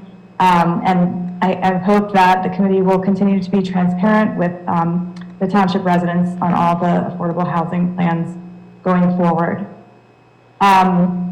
Therefore, I just urge the committee to continue to pursue the 522 Southern Boulevard site of Charlie Brown's in a timely manner. I know that we're a little bit under the gun, so I just hope that we can do whatever we can to get that secured to preserve the immunity from a builder's remedy lawsuit. I really do think that the development of Noe Pond would be just devastating to the neighboring Great Swamp, not to mention the stress it would put on our school system, as has been previously mentioned. As a homeowner on Southern Boulevard, I've witnessed multiple traffic accidents, including several that have occurred near crosswalks and near the Southern Boulevard school itself. And I just fear that adding hundreds of units would just increase this traffic and increase the danger to our children and to the people that walk along Southern Boulevard. That's all I really have to say. Thank you for listening to my comments. Thank you for calling in.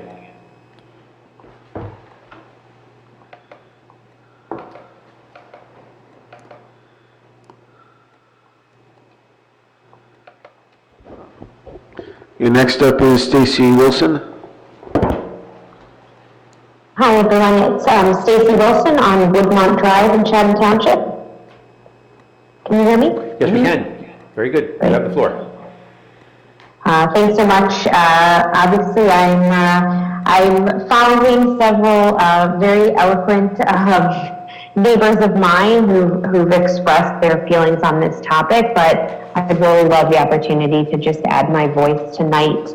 I've lived in this town since 2009. We were attracted, we left the city just before the birth of our first child to move to the suburbs like so many people do, and we were attracted to Chatham by just the overwhelming kind of space and beauty of the town and the public school system here like no other.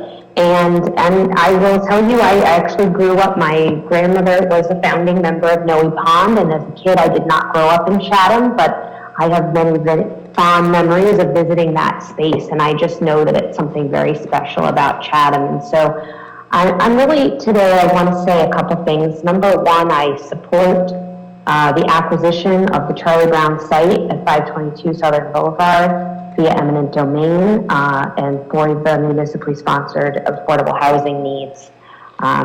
I would just adhere, ask that the Township Committee, the current committee members, thank you to Mike and to Karen for your service and your transparency, which I really do believe you have delivered upon, and I would just ask that that continues and that we continue to receive that from the incoming committee members. It's just so important to us as members of the community that we are able to continue this open dialogue about the plans for this town and that there are not closed-door negotiations with these developers. I myself am also the resident of a street that is just off of Southern Boulevard, so I too can echo the concerns about traffic and overdevelopment in this particular neighborhood.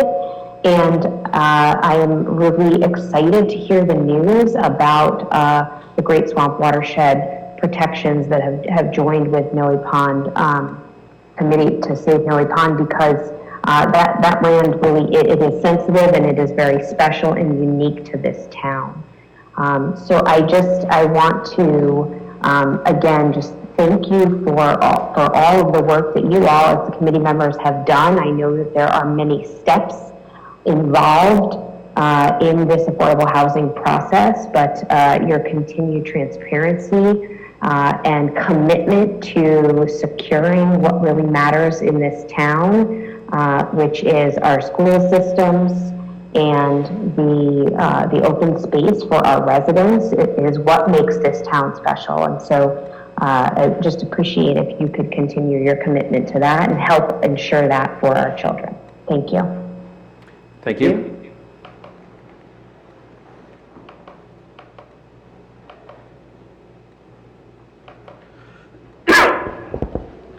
Next up is Gina Zuniga. Hi, good evening, everyone. Thank you. It's Gina Zuniga on Rolling Hill Drive. Good evening. First, good evening. I just want to say thank you to Mike and Karen for your service, and I wanted to take this opportunity to just voice my concerns. As many people have previously mentioned, the two big issues for me are, yes, affordable housing and of course, the Noe Pond property. So for the affordable housing, I do support the Charlie Brown property, as previously mentioned by many people. I think it's a great location, and I do think that being able to limit how many units, but yet fulfill our responsibility to build the affordable housing is important. But at the same time, this leads into the Noe property. I mean, I just want to say I'm not a member of Noe Pond, but whatever happens to the property, I think affects the entire township. And I do not think that building a very high density, large scale development in that area will be beneficial to anyone, really. As many people have said, the traffic on Southern Boulevard, and we live right off of Southern Boulevard, the traffic is very heavy in the morning, and it's dangerous when our kids are crossing the streets to go to school. So I do want to urge the committee to be completely transparent when it comes to making plans for the Noe Pond property. And my one question is whether the committee had any discussions with the Silverman Group as far as any plans for the property, or whether there had been any communications with them. That's it. Thank you very much. Thank you. Zuniga.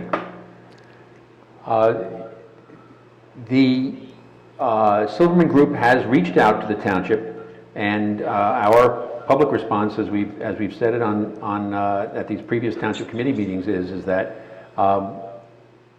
when they are ready to present the plan, to please let us know, and we will schedule public hearings to share it with the community. But they have not approached the township with any public-ready plan that at this time. So when they do, we will definitely announce that.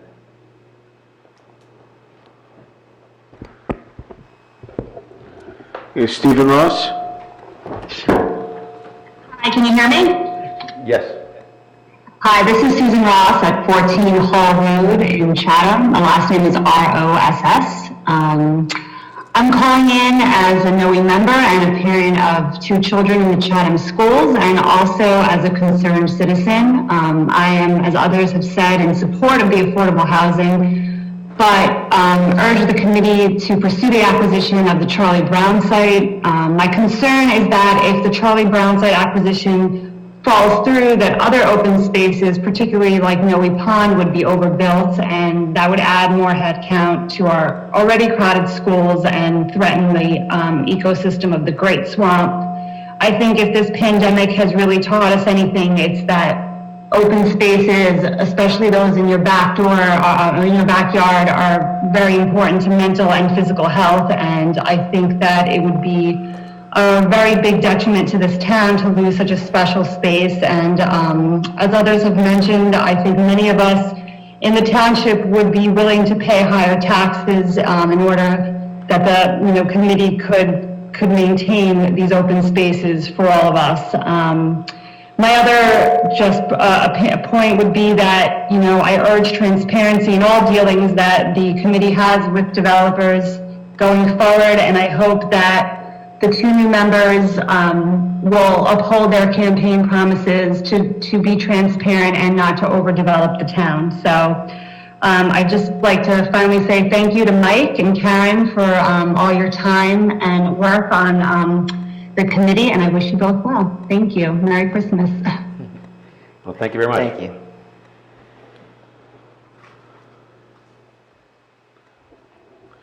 you. Steph Ryan? Hello?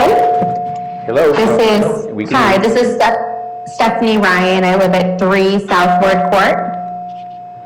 Very good. I just want to say that I fully support your acquisition of Charlie Brown's by any means necessary, because I support our affordable housing efforts. However, I strongly discourage dense overdevelopment in Chatham. I live in the neighborhood closest to Noe Pond and regularly wait over 5 minutes to exit onto Southern Boulevard to drive my kids to school. I can't imagine Southern Boulevard traffic with the potential addition of a massive development at Noe. Additionally, we moved to Chatham because it's one of the best school districts in New Jersey, but unfortunately, we also quickly learned that it's one of the very few school districts in the state of New Jersey that does not offer full-day kindergarten. My understanding is that we do not have full-day kindergarten because of current capacity issues in our schools. While this may seem like a small issue to many, it clearly shows that our school district is already stretched and cannot absorb a large development. And finally, I would just like to ask the committee to please keep the public in the loop and be transparent in any discussions with builders regarding future development in Chatham Township. Thank you. Thank you.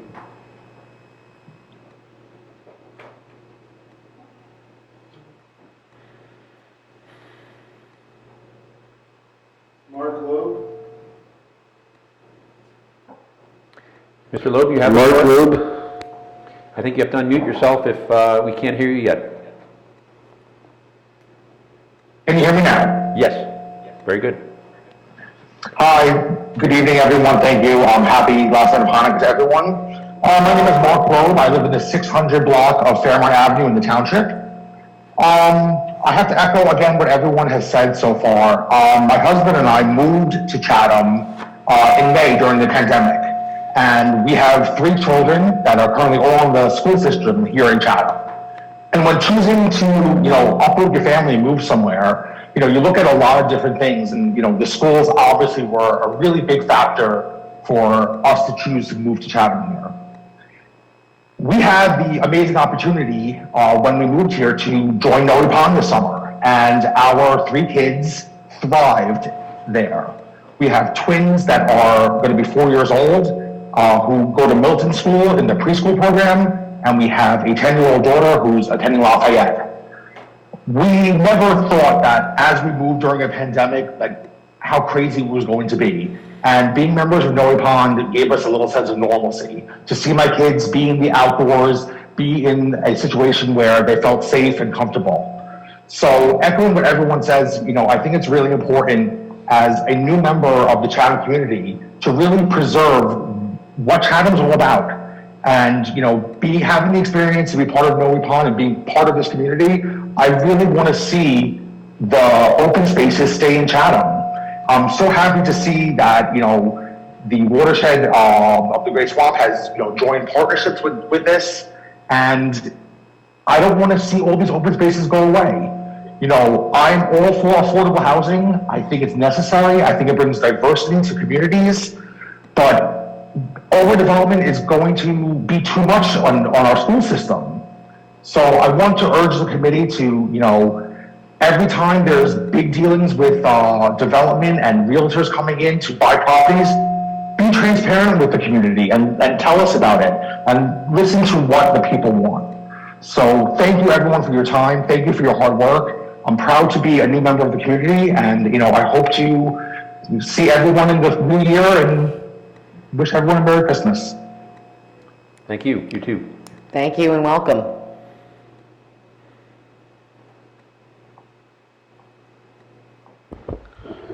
Neil Shaw, Europe. Hi, can you hear me? Yes, we can. Yes. Hi, my name is Neil Shaw. I'm at Woodlawn Drive in the Township. Before I get started with my comments, just thank you, Mayor Kelly and Committee Women's Sports for your service. I'm sure public service is often a very thankless task, and I'm sure everyone appreciates the time that you've taken out of your own lives and have devoted to make the Township a better place. With that, my comments are really going to focus on the same issues that I think we've been talking about all night, and that's Noe Pond and affordable housing. We're not members, my family has just recently moved to Chatham. We're not members at Noe Pond, but we live just a couple of 100 feet away. And the sale of the property to an aggressive developer is really been a cause of concern for us. All the more so considering the developer sought to impede the Township's efforts to satisfy affordable housing requirements at the Charlie Brown site, with no regard for the community or the Township's finances. I'm hoping that in considering what happens to the property, both the current and incoming members of the committee will commit to three things. First, as I think has already been mentioned, complete transparency on any proposals to develop the property with a full, fair, and meaningful opportunity for public comment. Whatever happens at Noe Pond stands to change the character of the entire township. And residents really should have an opportunity to understand how those changes will affect them and to consider all available options before, not after, final decisions are made. Second, I hope the committee will commit to doing what's in their power to preserve our open space in the township. We're right on Southern Boulevard, which is already a very busy road, and stands to become even busier once the developments of the street are completed. Adding several hundred additional units at Noe Pond will just further burden our roads and cascade into gridlocks into the surrounding areas as well. And finally, I hope the committee will commit to continue enforcing all environmental rules and regulations on the Noe Pond property so it doesn't have an adverse effect on the Great Swamp and the larger watershed. These are resources that once destroyed can't really be restored, and I hope no shortcuts are allowed in any type of development or any type of additional work that is done on Noe property. On affordable housing, I hope the committee continues to remain committed to seeing through the development at the Charlie Brown site. It seems like, based on the comments from the mayor earlier today, just on the update, that seems to be the case, and I really hope that everyone stays committed to that, whether it's requiring eminent domain or otherwise. I think it's really necessary to get that done so that the township does not become a hostage of the Silverman Group. What I'd really like to know from the committee is what efforts are being undertaken to plan for the next round of affordable housing. I think the reason why we kind of got to the brink here this time around was kind of kicking the can down the road and avoiding making the hard decisions and building in enough time to kind of consider all the different factors that are in play. I think my understanding is the next round comes up in 2025. It's 4+ years from now. I really hope that the committee gets started on that process right away if it hasn't already done so.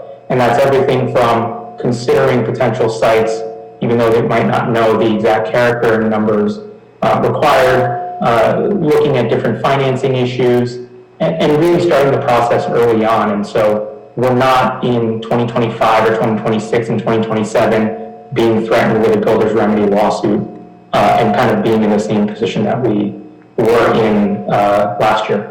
So thank you everyone for your time. Thank you, Mr. Shah.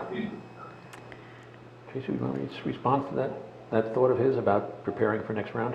Oh, yeah, I'm happy to respond to a lot of this. I think that it's wonderful to hear that residents are coming forward, that they're organizing, that they're being proactive.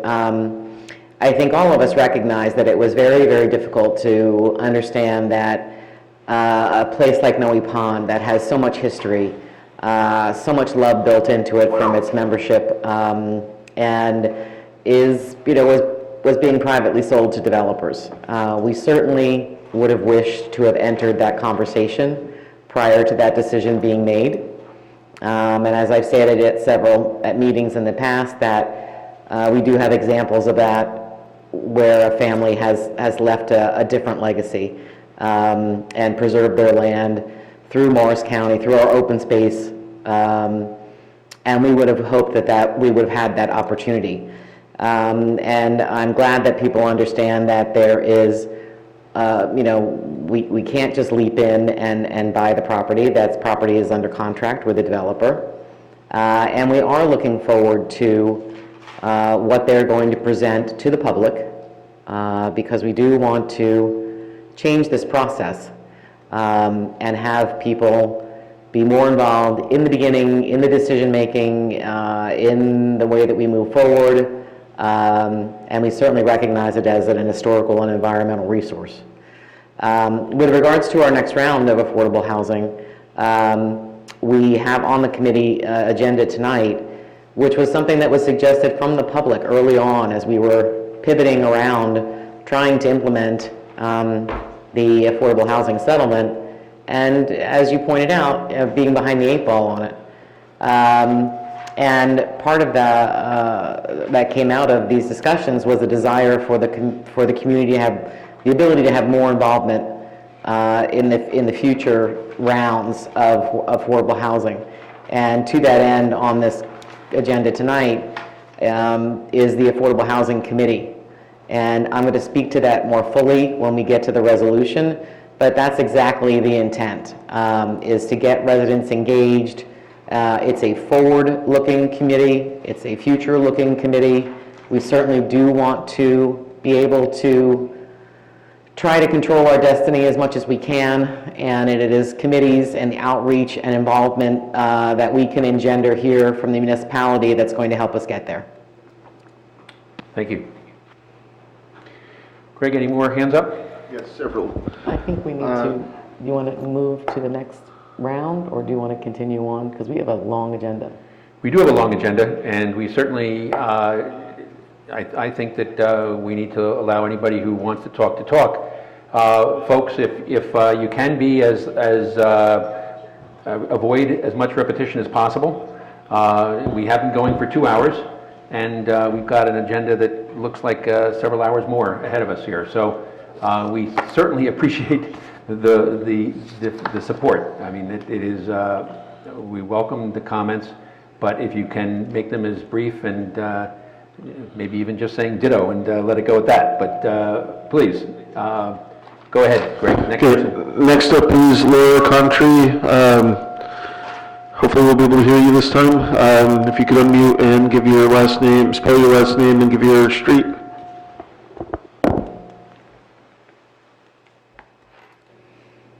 Laura, you're not coming through at this end, Laura. You can check your microphone and.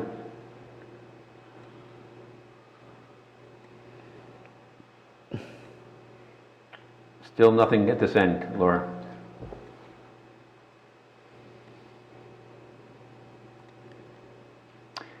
Unfortunately, I think we need to move forward. So, Greg, can I ask you to identify the next person? Brian Benson. Brian Benson, you have the floor. Hi, thank you. Brian Benson from 10 Driftway Street. I know you guys want to kind of get moving, so really just kind of echoing what everyone has already said. Hopefully fully support you building the affordable housing at Charlie Brown's. Builder's remedy was a word that entered my world last year when I started going to the affordable housing meetings, and sounds very scary. It's definitely something we don't want to have happen in this town, so fully support you guys building on that site and getting that site by whatever means is necessary. I just want to say I'm not a member of Noe Pond, but I am a neighbor, and there's been talk of Phil Silverman Group wanting to build 350 units there. I think that would be a disaster, as has been said already. And we just committed to any discussions with developers being open, so I don't feel like I really need to harp on that, but I appreciate that being said out loud by the committee. And if something does have to be built there, and there's been a lot of good reasons why there shouldn't be any building there, but if it's built there, we do control the zoning, and hopefully it will be zoned for a reasonable least amount of units possible. Thank you very much. Thank you.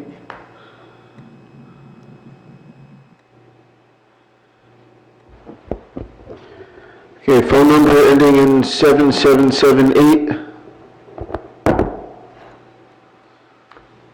Phone number 7778, you have the floor.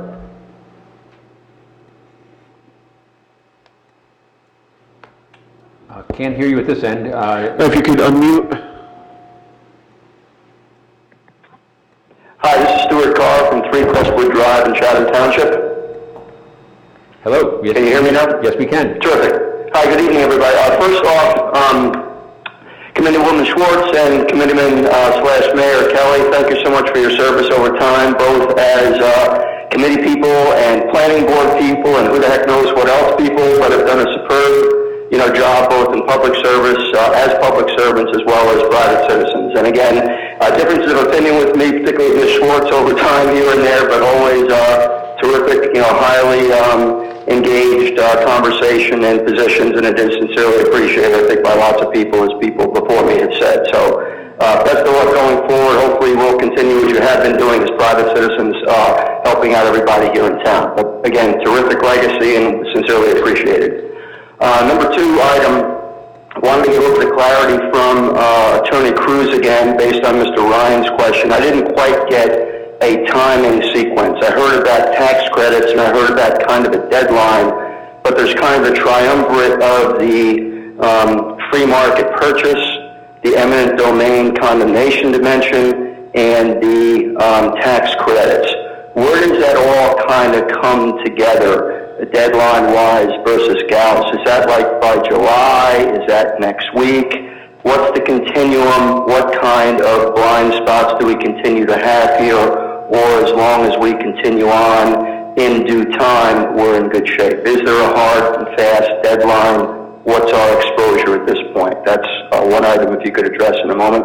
And number 2, reiterating everybody else, the idea of purchasing Noe Pond at the right time, the idea of doing something to maintain that as close to the status quo as possible. I think people are willing to put their money and their pocketbooks and their tax ad valorem behind it, meaning to actually open up their pocketbooks, and I just think we should keep that in mind going forward here, and do appreciate the Township Committee being actively engaged in that going forward. We think, again, with the Dixie-Dale transaction, end up being a very good transaction for the town, financially and otherwise, but again, largely after the fact, we found out about this good deal. I think here it should be turned around the other way and have the township folks understand what the financial and other ramifications are, and the town should have a better handle on what the committee, not the committee, but the town folk think about what should happen, as opposed to just telling us here's a good deal, which was a good deal Dixie-Dale-wise, but again, I think before the fact, as everybody said before, a little bit of transparency so we can have more in the decision-making process would be appreciated. Thank you again, everybody, for your time, and once again, Committeewoman Schwartz and Committeeman/Mayor Kelly, best of luck and sincere appreciation for your service. Thank you. Thank you very much, Mr. Carr. Albert, could I ask you to weigh in again? I think the specific question was, could we clarify what we see as the timetable for the purchase negotiations, for the condemnation process, and then for the tax credit applications? Or Bob, did you want to step in on that, or? Well, I'm not sure that we can clarify it. There's, you know, the issue of the timeline was brought up by the court-appointed master. We have to adhere to that. We don't know when the next tax credit deadline is going to come. This past year, it was in September. They just released within the past week the awards. We do know that the developer, the Walters Group, that was selected after a fair and open competition, received 3 tax credit awards in this round. We have to take a look. It's been so new that we don't have all of the information, but we do know about the awards, and we're going to be receiving that information. So we're at the mercy of the state, but we don't know when the next deadline is going to be for the tax credit competition. Thank you, Bob. Greg, any other hands up?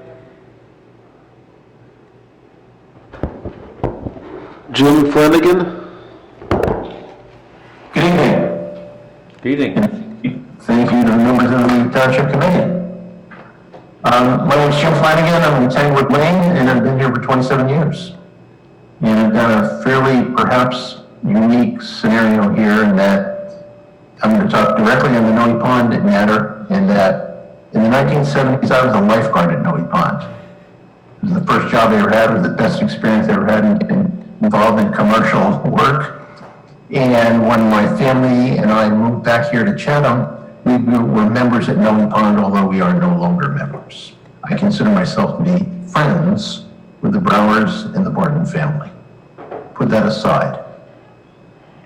More specifically, my concern is the development of the Noe Pond property. I'm going to use a catchphrase here called transparency, which is used pervasively here in society. And that what I'd like to see, looking 1 year from now backwards, is that we as a community have used transparency to determine how we have vigilantly contested the development of that property, as opposed to using transparency to describe how we observe 300 units being ultimately developed. I live in Great Swamp. It's my backyard. On a daily basis, I publish on Facebook and social media buck and fox and bear and cardinals and woodpeckers, and I love doing so. It's an observation that is unique to Chatham Township because of what Chatham Township is today. It has developed over time and has the opportunity to be pervasive if we allow it to be. It's the opportunity to lose all of it if we also provide the opportunity for that to be. I say tongue-in-cheek, if we enable arguably a private club, be it a green space, to evolve to a major residential area, then perhaps with full transparency, you'll be talking to me in 3 years when I try to sell my property to develop a shopping mall. Let's not do that.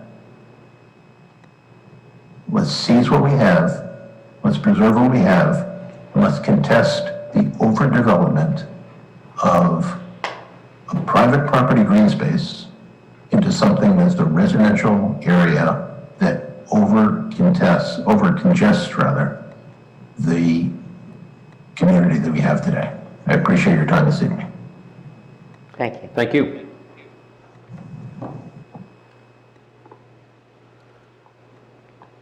Rick Vizentini? Brooke Vicentini, you have the floor.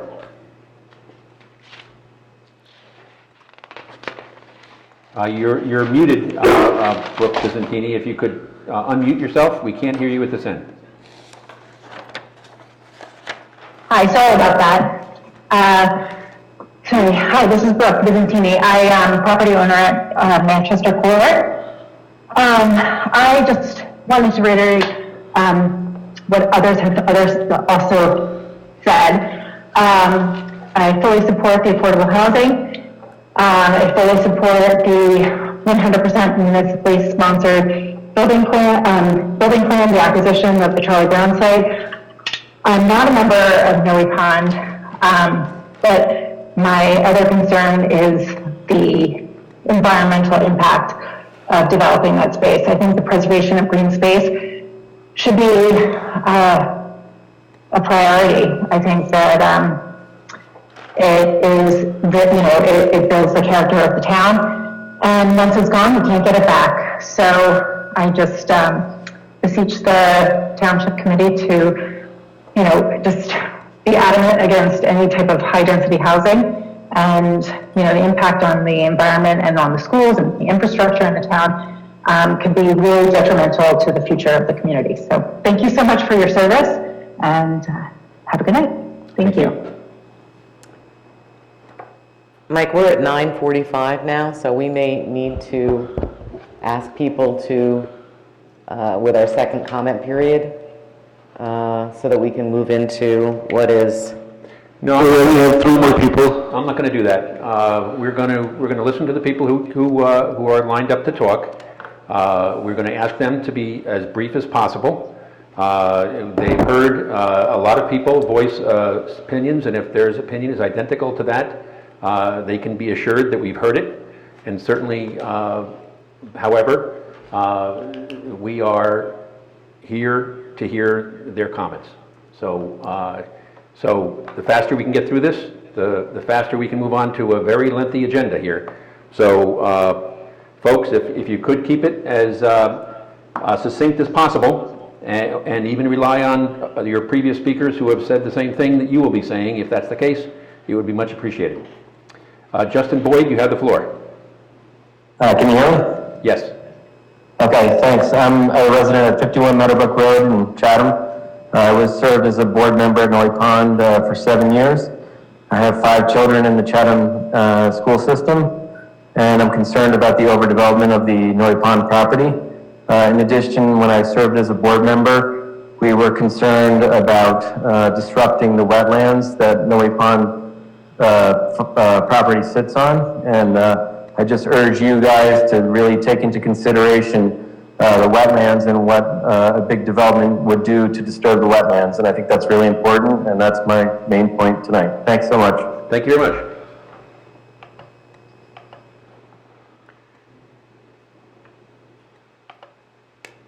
Next up is Lynette Wang. Hi, can you hear me? Yes, we can.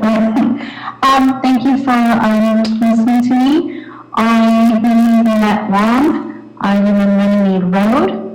I'm going to try to keep it short.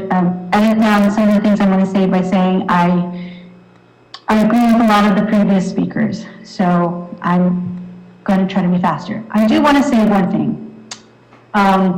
Before that, I do want to let you know I am a member of Noe Pond.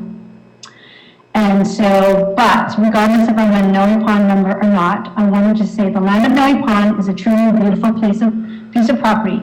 But slowly these great places are disappearing and being sold only to be turned into more homes. The open spaces within Chatham are being chipped away little by little. Many years ago, a very nearby area was being considered being turned into an airport. Thankfully, due to those who knew that would have been a terrible decision, the airport plan never came true. We can now look back at history and with great relief that the airport has not been developed there. Additionally, we have been able to reap the benefits of that preserved open space. So now we have the opportunity to review the future of Noe Pond. Please think about that potential airport when you think about Noe Pond. Is this really the best plan for Chatham Township? Open space is valuable.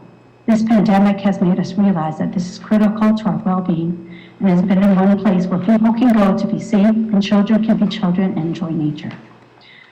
As you know, we're in the middle of the pandemic and the people have been fleeing to the suburbs out of the cities. So there's an increased demand for more homes, especially in such great towns like Chatham Township. However, an increase in development, especially high-density development, will truly change what makes Chatham special. We love Noe Pond, we love our town, and we are not only thinking about now, but the future of Chatham. Once land has been developed into homes, we will never get it back. So I ask that the township community continue to communicate with residents and keep us informed. And thank you for listening. Be safe and happy holidays. Thank you. You too.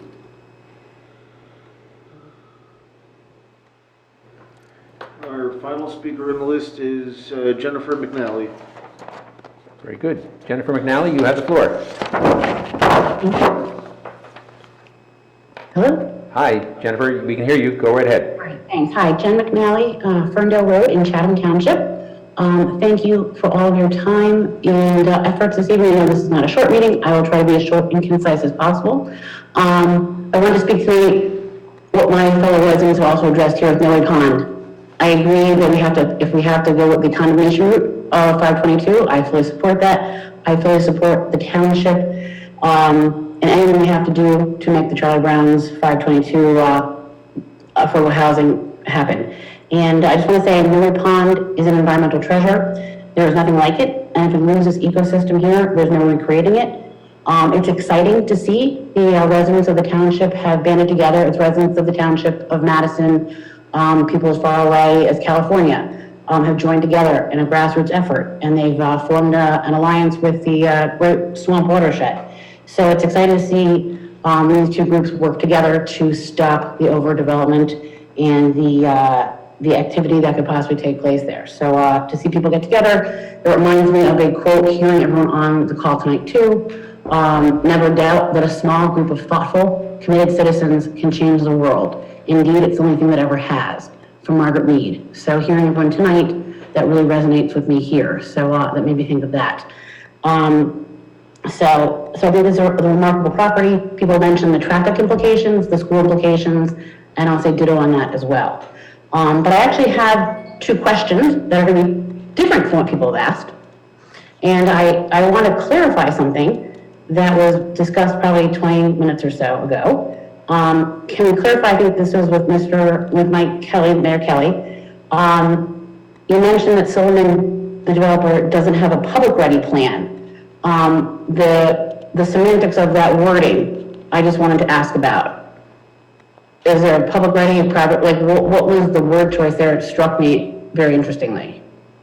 And so that was my first question. And then I think my second question tags back to a few meetings ago. As I've been driving around the township, I'm seeing all these new homes being completed. I'm seeing actually probably a dozen homes that are being finished. And I know there was a ordinance that was passed for developer fees. We passed one originally in 2008. We never collected the money. I think we passed another ordinance to collect developer fees. And I wanted to make sure that we were actually enforcing the collection of developer fees as I see all these huge homes being built. And that was my second question. And I will summarize though, with those two questions that, and somebody else had brought up in 2025, that we don't get backed into a corner like we're in now regarding affordable housing. We didn't have the transparency on Dixie Dale, as somebody else said, it was a lot of after the fact. People didn't know what was going on, maybe we weren't paying attention, maybe we didn't come to enough township meetings, I don't know. And we also, the lack of transparency on the current settlement agreement that has gotten us to where we are right now. So I think moving forward to 2025, we need to all A, be following these things better as residents ourselves, but B, the transparency coming from the committee is that so we don't have a Dixie Dale and we don't have the 2018 settlement agreement here where there are all these different pieces we didn't know about. The settlement agreement has given us a very high level of difficulty in execution.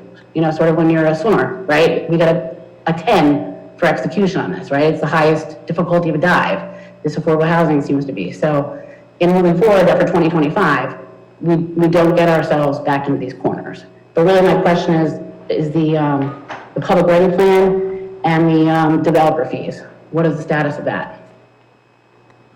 Very good. Thank you. Regarding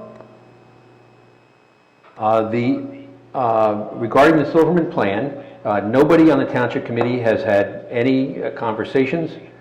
They have told us that they are contract purchasers. They have reached out to our professional staff, and the Township Committee has told them that what I said before, which is that we would be very interested in a public presentation when they have something to publicly present.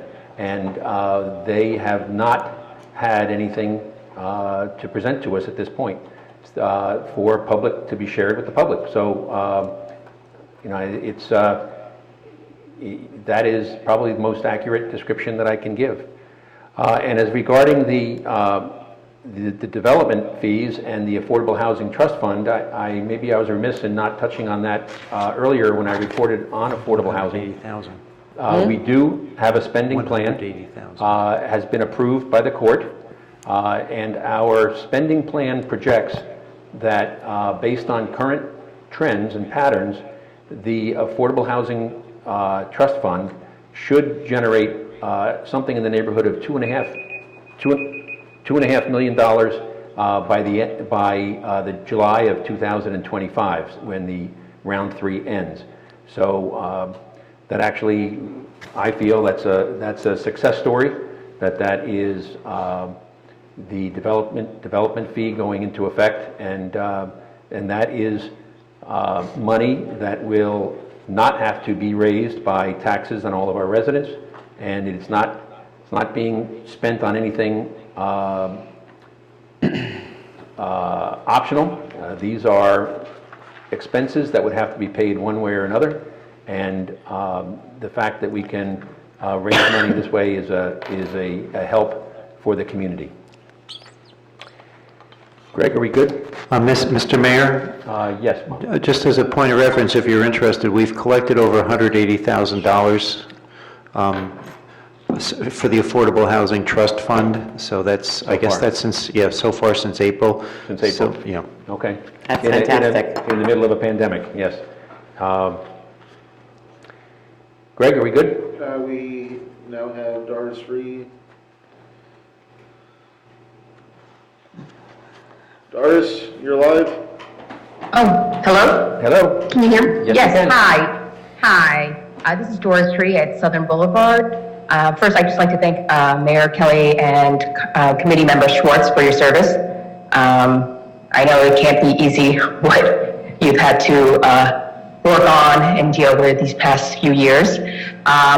So there's that. And I guess I echo completely with all the other residents who had called in regarding the affordable housing and with Noe Pond.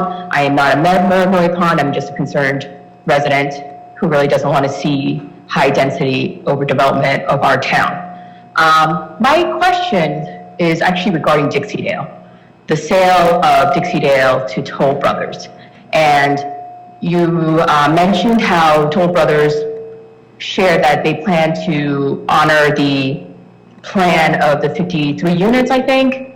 Now, they say that, but are they contractually bound to keep that? Or is there any possibility of a surprise in the future? Let's say that we lose builder remedy immunity, and then they decide, hey, well, now, the township has lost its immunity, and could they come back and be like, well, we'd like to also overdevelop this land? Is that a possibility? Or are we protected under the contracts that we had with Sterling Developer or whatever? And then why was it that they sold to Toll Brothers just one property and the other property is still with Sterling? I mean, I guess that part, maybe that's because it's township property? I'm not sure. So anyway, those are my questions. Thank you, and happy holidays. Thank you. Thanks. You too.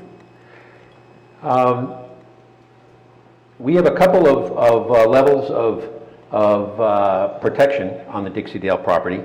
The Planning Board and the Township Committee, the Township Committee adopted a zoning plan for Dixie-Dale that limits it specifically to 53 units, and the Planning Board approved a specific development plan for that property at 53 units. So at this point, the only thing that's been approved or that can be built on that property according to our zoning is 53 units. Our immunity from a builder's remedy lawsuit was upheld just as recently as Tuesday. So, you know, as long as we have an approved affordable housing plan, which we do, we are protected against builder's immunity lawsuits. And in terms of, you know, the reason why that sale took place, I think that was a business decision, and that was not something we were involved in. So I really I can't answer that question. I don't know, Bob or Albert, do you have anything more to add to that? No. No. Okay. Thank you. Greg, any other hands up? No, we're now ready to move on to the ordinances. Very good. We will close the public portion of this meeting, and or the public comment portion. And I want to thank everybody who spoke, and thank all those who chose not to speak and allow the earlier comments to go for them. But we're moving on. Before we move on to the consent agenda? No, first we have two ordinances. Oh, pardon me. I turned the page a little too quickly. Very good. Just regarding so many of our fellow residents calling out for additional transparency. We all know that we sit in these meetings for a long, long time, hashing out one detail after another. Mike Kelly, you and I have sat in planning board meetings until nearly midnight ad infinitum regarding the Dixie-Dale planning, regarding Arbor Green, one meeting after another, and they are all public meetings. And I know now, even in pandemic, the planning board meetings are broadcast live, Zoom meetings. We are on Zoom, available for all to see. And the idea that there is a lack of transparency is, I think it's misconstrued. It seems to be a buzz phrase that's been distributed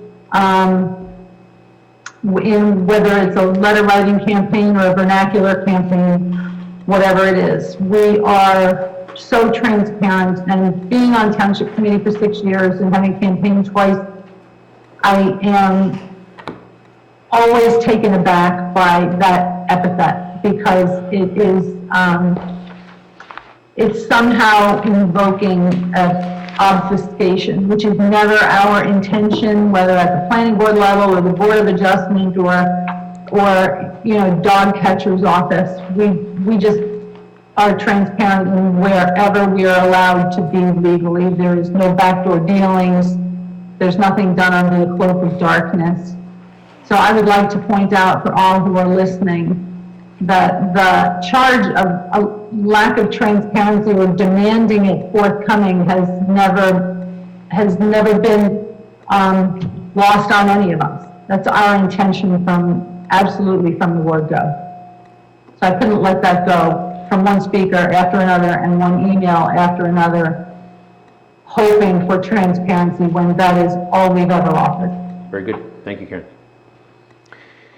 Greg, could you read the first ordinance that's up for public hearing and final adoption? Ordinance 2020-23, an ordinance granting renewal of municipal consent to Comcast to construct, connect, operate, and maintain a cable television and communication system in the Township of Chatham, New Jersey.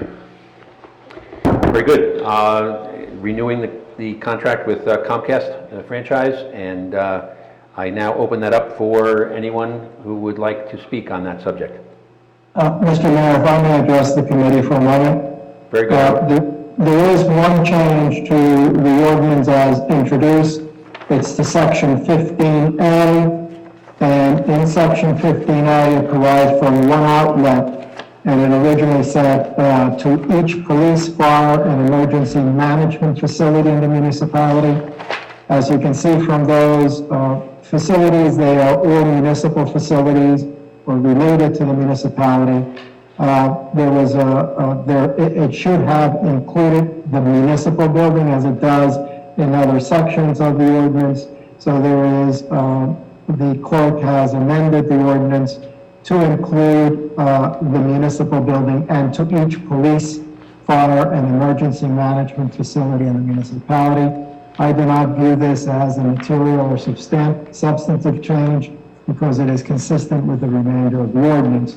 So when you have the public hearing, it is with that in mind, and when you adopt the ordinance, you're adopting it, well, you should proceed now to amend the ordinance to include that phrase. It's already in your agenda package, so when you have the public hearing, you're having a public hearing with that phrase in the ordinance. Very good. Do we need to assure that that includes any of our WPC facilities, or is that also a given? I believe the water treatment plants are already included, so I think you don't need to go beyond what is here. Thank you. Albert, also, we negotiated a grant for new cable equipment, for new video equipment as part of this. Does this need to be in this ordinance, or is that a separate part of the agreement?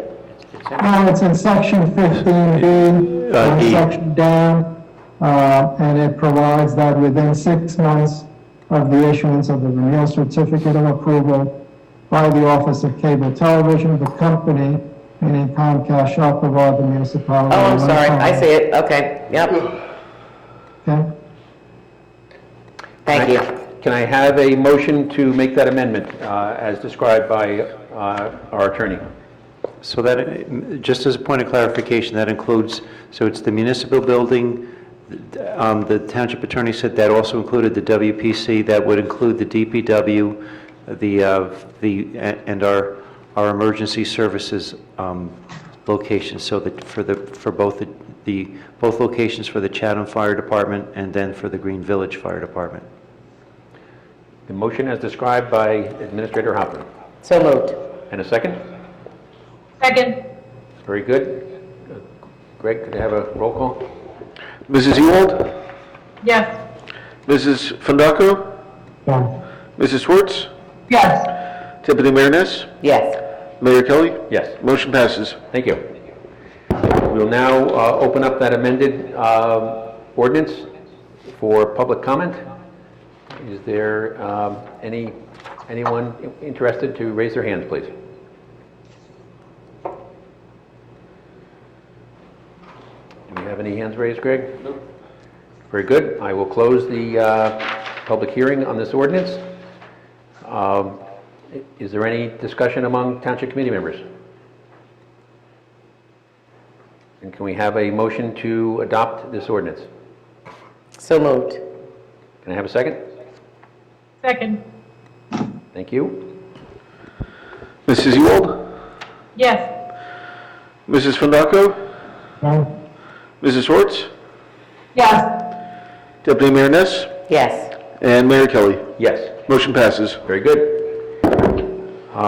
Greg, could you read the title of the next ordinance on the agenda? An ordinance of the Township of Chatham, County of Morris, State of New Jersey, repealing and replacing sections 6-4.1, 6-4.2, and 6-4.3 of the revised general ordinances of the Township regulating the hours of sale of alcoholic beverages within the Township.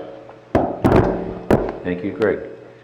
I will now open this up for comments from the public. Anyone interested in talking on this particular ordinance?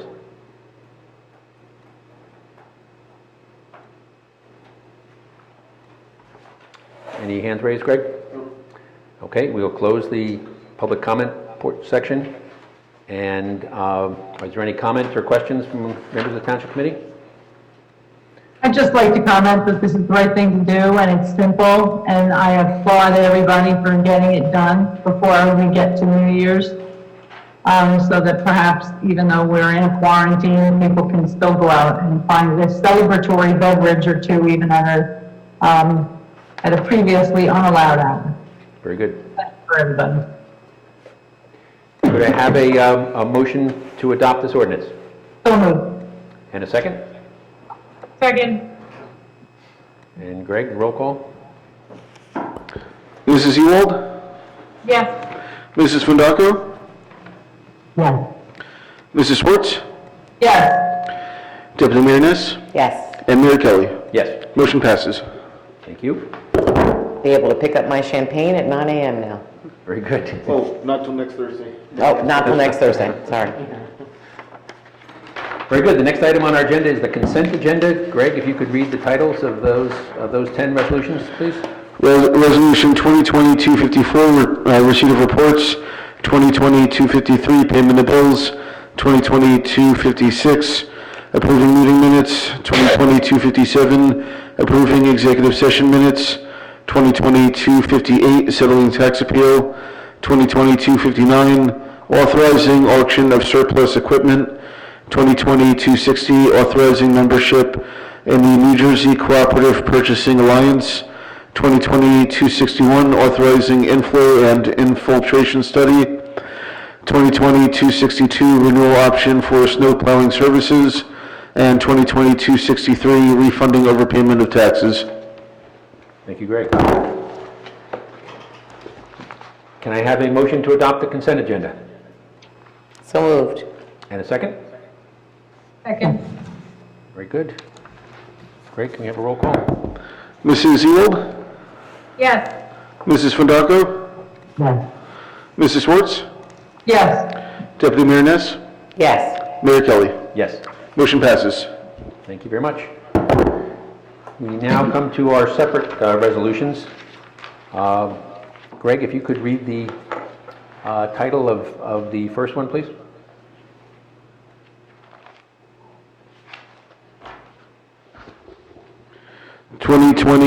Resolution 2020-264, resolution of the Township Committee of the Township of Chatham endorsing Morris County Home Investment Partnership application for 490 River Road. Bob or Albert, can we just have a very brief explanation of what this is? And if you want to explain the next one as well while you're doing that, since it's the companion resolution. Sure, Mr. Mayor. These are two resolutions that would authorize the township to support the grant application or the application that's being filed by Nouvelle LLC for for financing for the group homes through two different programs, the Home Investment Partnership Program. And these two resolutions are for the projected subdivision of the lots. So it's for the two group homes that will be built on River Road. Very good. Any questions or comments from Township Committee? Could I have a motion to adopt Resolution 220-264? So moved. In a second? Second. Mrs. Ewald? Yes. Mrs. Fundaco? Yes. Mrs. Schwartz? Yes. Deputy Mayor Ness? Yes. Mayor Kelly? Yes. Motion passes. Very good. And Mayor, the next one is the same thing, only it's for 482 River Road. Very good, and our administrator's explanation covered them both. Are there any questions from members of the Township Committee? No, I just want to thank our professional staff, our administrator, our attorney, for negotiating the performance bond when we found out that Toll Brothers was stepping in to build Dixie Dale. We had a lot of concerns, committee had a lot of concerns, raised a lot of questions, and wanted to make sure that these transactions took place. Somebody had asked about... We're still on number 2. I think you're one ahead of us, Stacy. Oh, I'm sorry. We're voting on them separately, even though I'll thank them again when I jumped ahead. Can I have a motion to adopt Resolution 2020-265? So moved. And a second? A second. Mrs. Ewald? Yes. Mrs. Fundaco? Yes. Mrs. Schwartz? Yes. Deputy Mayor Ness? Yes. Mayor Kelly? Yes. Motion passes. Very good. And if you could read the title for 266, please, Greg. Resolution of the Township of Chatham, County of Morris, State of New Jersey, approving an agreement, construction access agreement, and construction performance bond with Southern Boulevard Urban Renewal LLC for Arbor Green at Chatham. Very good. Stacy, why don't you take it away? finish up my compliments, I'll just have to repeat them again. No, I did, so I was saying it was, we were very concerned when we heard that Toll Brothers were stepping in, because they initially expressed interest to build about 300 units on Dixie-Dale, and there was a lot of concern. Somebody had mentioned earlier about the loss of builders' remedy immunity and how that would impact that development. So, and the two transactions taking place together, because the Arbor Green property has to be built to meet our affordable housing obligation, and we don't want to have problems with that would compromise our immunity. So, putting the performance bond in place, and there are things phased in. The construction of both developments is linked and phased, so that there are some things within the planning process that help to put controls around that whole situation, but also the performance bond just puts another layer of security around that whole transaction. So thank you very much. I appreciate the work that was done to put that in place. Very good. I would just like to echo that, because this was not an easy ask to get a $6.2 million performance bond. There was a great deal of concern on our part when we heard that this was going to be purchased by Toll Brothers, and then what would happen to the corollary buildings that we needed on Southern Boulevard to fulfill our obligation for affordable housing. I think my stomach dropped when I heard this. We asked, as Stacy said, a myriad of questions, and this was not an easy ask. This was a result of multiple rounds of negotiations, so thank you very much, Bob. Thank you very much to Albert for securing this, because this was a vital step to make sure that affordable housing gets built. So very appreciative of that. Well, thank you, and just Albert deserves Mr. Cruz deserves the lion's share of the credit, so. Thank you, Albert. I guess I should say dinner. Can I have a motion to adopt Resolution 266? So moved. And a second? Second. Very good. Here's Celeste first. Celeste was first, I think, yes. Yeah, Mrs. Ewald? Yes. Mrs. Fundaco? Yes. Mrs. Schwartz? Yes.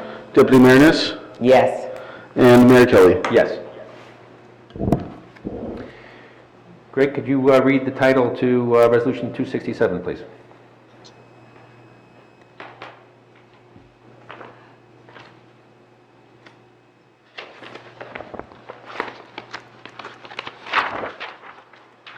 Resolution of the Township Committee of the Township of Chatham to establish an affordable housing committee.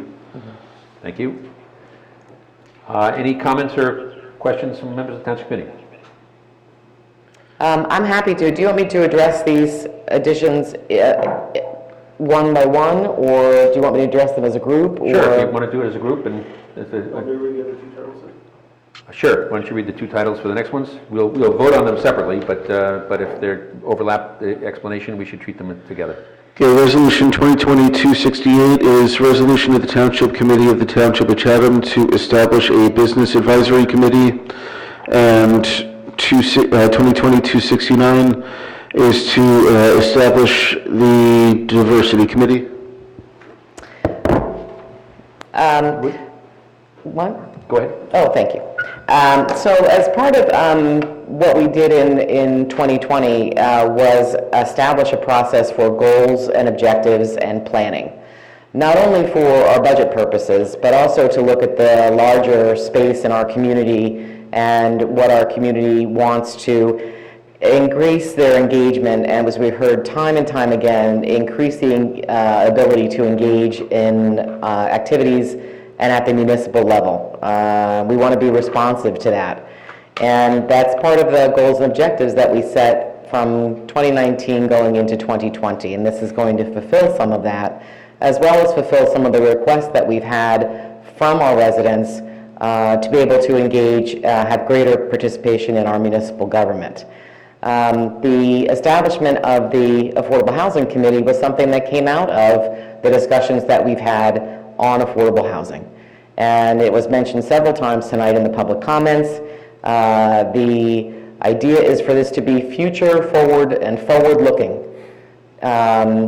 to research settlements, to look at what other municipalities are doing to ensure that we're negotiating at the highest and best level, to advocate for towns like Chatham Township that are built out, that are bordered by the Great Swamp, that where 25% of our land lies in the Great Swamp, that not one size fits all, and that we are looking forward at the municipal, county, and state level to be an accessory to help the committee.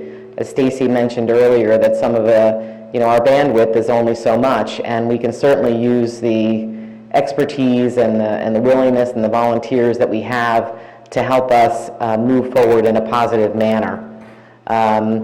And so that's the kind of the impetus between the Affordable Housing Committee. I did have on here, and this is certainly up for discussion, we talked about how do we get the most representation from the town.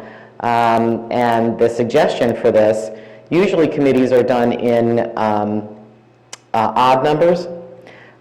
This I had as 10 members representing the 10 districts in our township. Specify those are voting districts? There's 10 voting districts? Yes. I'm certainly open to a different way of structuring it, but I wanted to make sure that we had the most representation that we could have from across the township, from every single neighborhood, from all the different areas, and have everybody have an opportunity to move forward looking into our 2025 round or fourth round, which will start before then, and get a head start on that. Secondly is the development of the addition of a Township Business Advisory Committee. This is something that we have never had, and it became increasingly important to us during the pandemic to have a connection to our business community, and more importantly, for the business community to have a connection to us. And to that end, we had kind of brought this up in 2019, it forwarded through into just before the pandemic in February of 2020 as one of our goals, to engage the business community. And this is not only just for business promotions or things like that, this is talking about their hours of operations, as we passed an ordinance tonight changing those hours of operations to help businesses operate more fully and within the scope of their competition. Zoning, planning, promoting Chatham Township as a great place to have your business, flexible workspace opportunities, and how they can contribute to our kind of a downtown feel, and ultimately to a new master plan where there will be a section for our business development areas. So that's that. And then the third also came out of the committee, out of the community, which was a diversity committee of the Chathams. We'll call it of the Chatham, because we may or may not be working jointly with the borough on this. They're going to pass something in the new year. And we're really one of the only towns, other than Chatham Borough, that does not have this type of representation or opportunity for community members to participate with a diversity and cultural and outreach, and also to present be a part of our municipal government. And so I think it's important that we recognize that and add something like this to our committee. We're talking about promoting cultural awareness, create programs that celebrate diversity, liaise with community policing, interfaith councils, with our library, our senior center, recreation, our historical society, the Art Club of the Chathams, to provide a fuller look at the cultural heritage in the Chathams and introduce residents to new cultural opportunities, and to create a welcome environment in the townships and to celebrate the ever-increasing diversity that we're experiencing here in our towns. Also to recognize that many of these groups have grown organically in the committee, in our community, and that this gives them an opportunity for all residents to interact with the municipality with culture as a focus. So again, these are part of goals and objectives that we've put together that began in 2020. And I'm looking forward to a discussion on this, and that I hope that the community and our residents are interested in joining these committees and interested in engaging more meaningfully with municipal government. Thank you very much. I think it's very timely that we're talking about all three of these newly formed committees on the same night when the word transparency has been used so frequently. So we put it out there to invite involvement.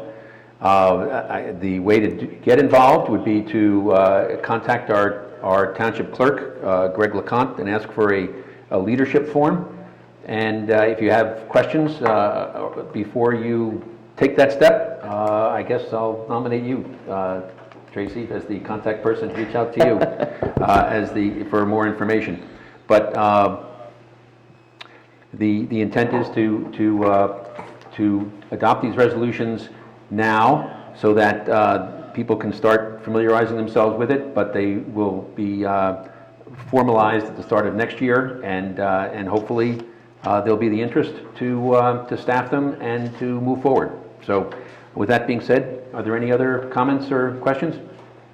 Yeah, I would like to just say that it's ironic that you're asking, hopefully, that there will be the interest in staffing these committees, because, you know, on one hand, we're hearing that there's an outcry for more participation, and now we're hearing that maybe, I hope that there's going to be enough people to be on these committees. It sounds like dragging an awful lot of people into our government, kicking and screaming, when it's hard enough to get high-quality people involved in things.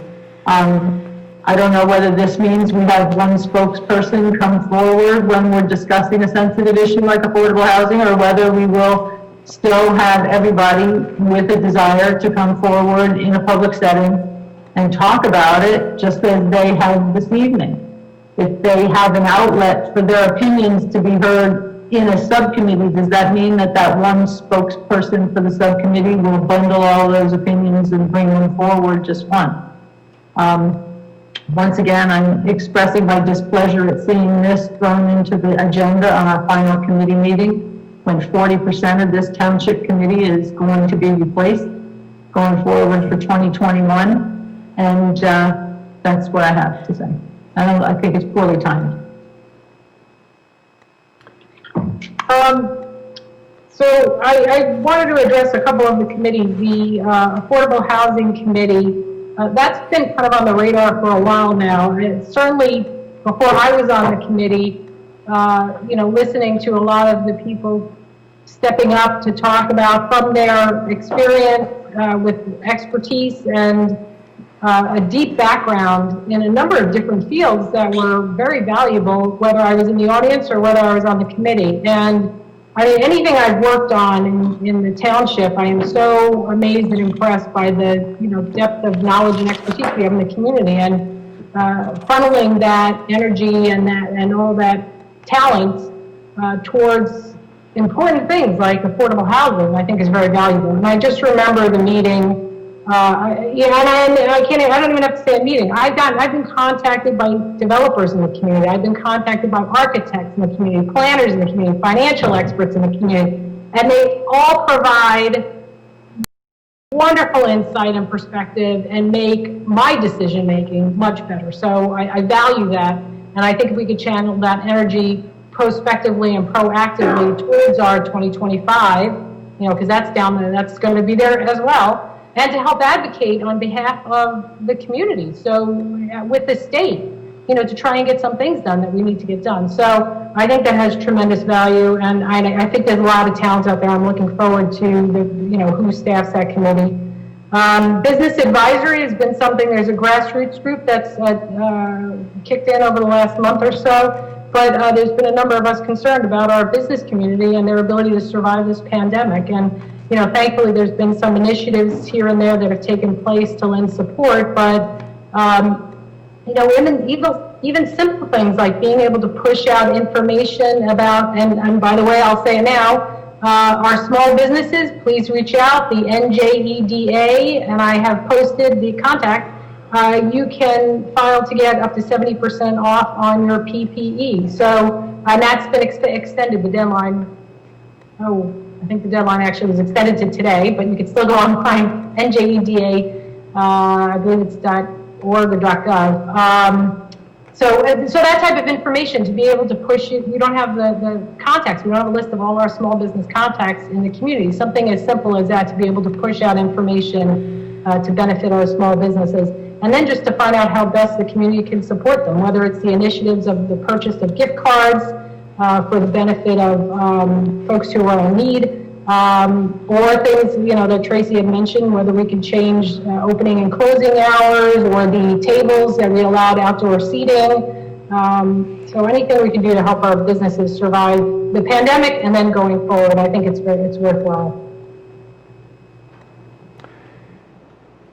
If no other comments, I'll ask for a motion to adopt Resolution 267, the Affordable Housing Committee. So moved. And a second? Second. Very good. Greg, can I have a roll call? Mrs. Ewald? Yes. Mrs. Fondacco? Yes. Mrs. Schwartz? Are you calling me, Greg? Yes. I'm going to abstain in favor of preferring that next year's committee address this matter. Deputy Mayor Ness? Yes. And Mayor Kelly? Yes. Motion passes. Very good. Can I have a motion to adopt Resolution 268, which is establishing a Business Advisory Committee? So moved. And a second? Second. And roll call, Greg. Mrs. Ewald? Yes. Mrs. Fondacco? Yes. Mrs. Schwartz? I'm going to abstain in favor of allowing next year's committee to address this matter. Deputy Mayor Ness? Yes. And Mayor Kelly? Yes. Motion passes. Can I have a motion to adopt Resolution 269 to establishing a Diversity Committee? So moved. Oh, good. Celeste, you go ahead. Very good. And a second? Second. And a roll call, Greg. Mrs. Ewald? Yes. Mrs. Fondacco? Yes. Mrs. Schwartz?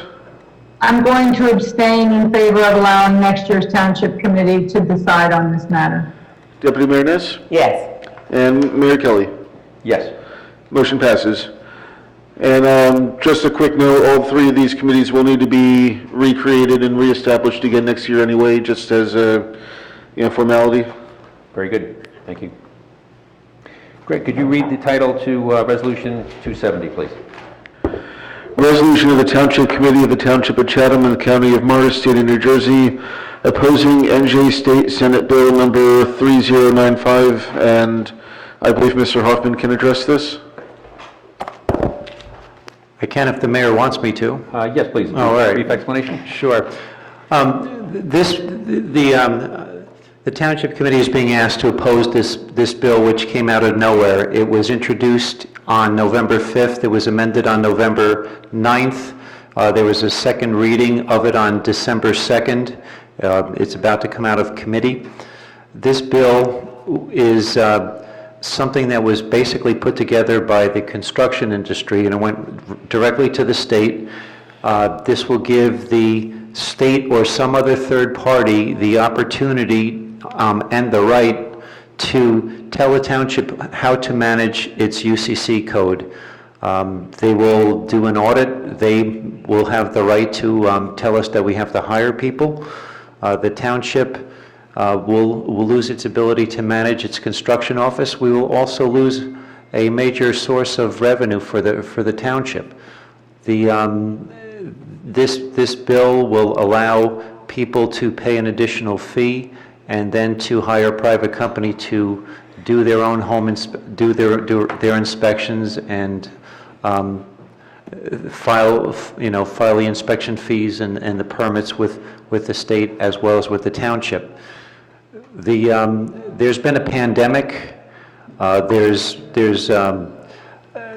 been other things that have gone on, but using Chatham Township as an example, even with the pandemic, we looked at the trends. We recognized what was happening. We increased the use of the hours for our plumbing inspectors so that we could meet the needs of our residents.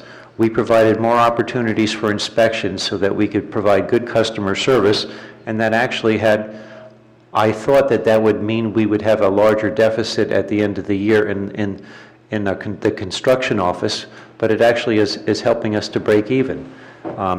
This is just wrong. It's a grab by the state for additional revenue. In a few years, we will be criticized for having to raise property taxes, and on just several levels, this is wrong. So the township, I'm asking the township to adopt this resolution and help us to do our job, help us to provide good customer service to our residents. Thank you. Can I have a motion to introduce this resolution 270? So moved. And a second? Second. Thank you. And Greg, roll call, please. Mrs. Ewald? Yes. Mrs. Fondaco? Yes. Mrs. Schwartz? Yes. Deputy Mayor Ness? Yes. Mayor Kelly? Yes. Motion passes. Greg, could you read the title for Resolution 271? Resolution 2020-271, resolution of the Township of Chatham, County of Morris, State of New Jersey, awarding a contract to the Morris County Municipal Utilities Authority for recycling services. Very good. Bob, a brief explanation of this, if you would, please. Sure, Mr. Mayor. The Morris County, the MUA, sent the township a letter in October offering to reduce our 2021 recycling fees by approximately $44,000, and they've asked that the township sign a new 5-year agreement that would start in 2021. The benefits of doing this would be that the township would have budget certainty going forward for 5 years. We would also see a reduction in our estimated cost for recycling of $44,000 in 2021. The MUA, when I had discussions with them about our recycling, I wanted to understand what's their longer-term plan, because I believe that the township and looking with Morris County as our partner, we need to investigate dual stream and see if that is cost-effective in the long term. But as we do that, I believe that this is something that we should do because we need the budget certainty, and we need to keep working on some of our other goals, but we need to do it with Morris County, and we need to take a look and then over the course of this contract see what's best for Chatham Township, and then do that. But right now I believe this is what's best for the township. Very good. Can I have a motion to adopt Resolution 271? I have several questions on this. Oh, go ahead. I'm sorry. I have a question.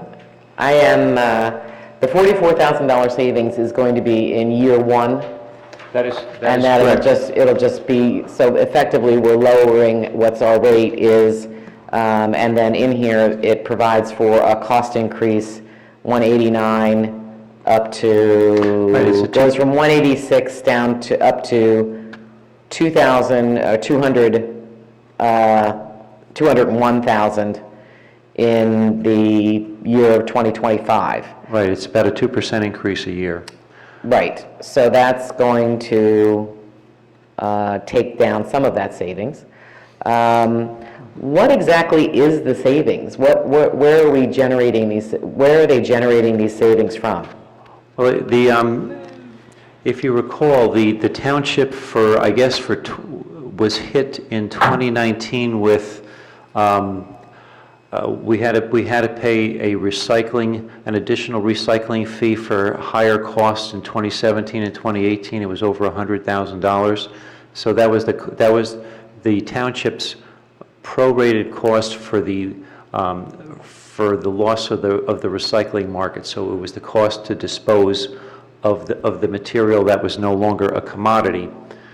The MUA with this agreement is going to absorb that risk. So if the market drops, they will wind up absorbing the risk. We will not be hit with a fee 2 years after the fact for that. So those extra charges that we experience at the end of the year, which is based on whether or not they're able to sell the material, or it's based on a contamination rate.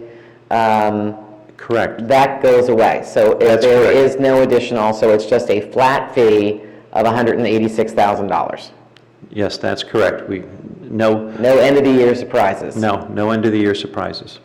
And then I'd be interested in understanding, and I know that this has come up quite quickly, but I do know that the borough has, Chatham Borough has once a week recycling. That's something that our residents have been asking for quite some time.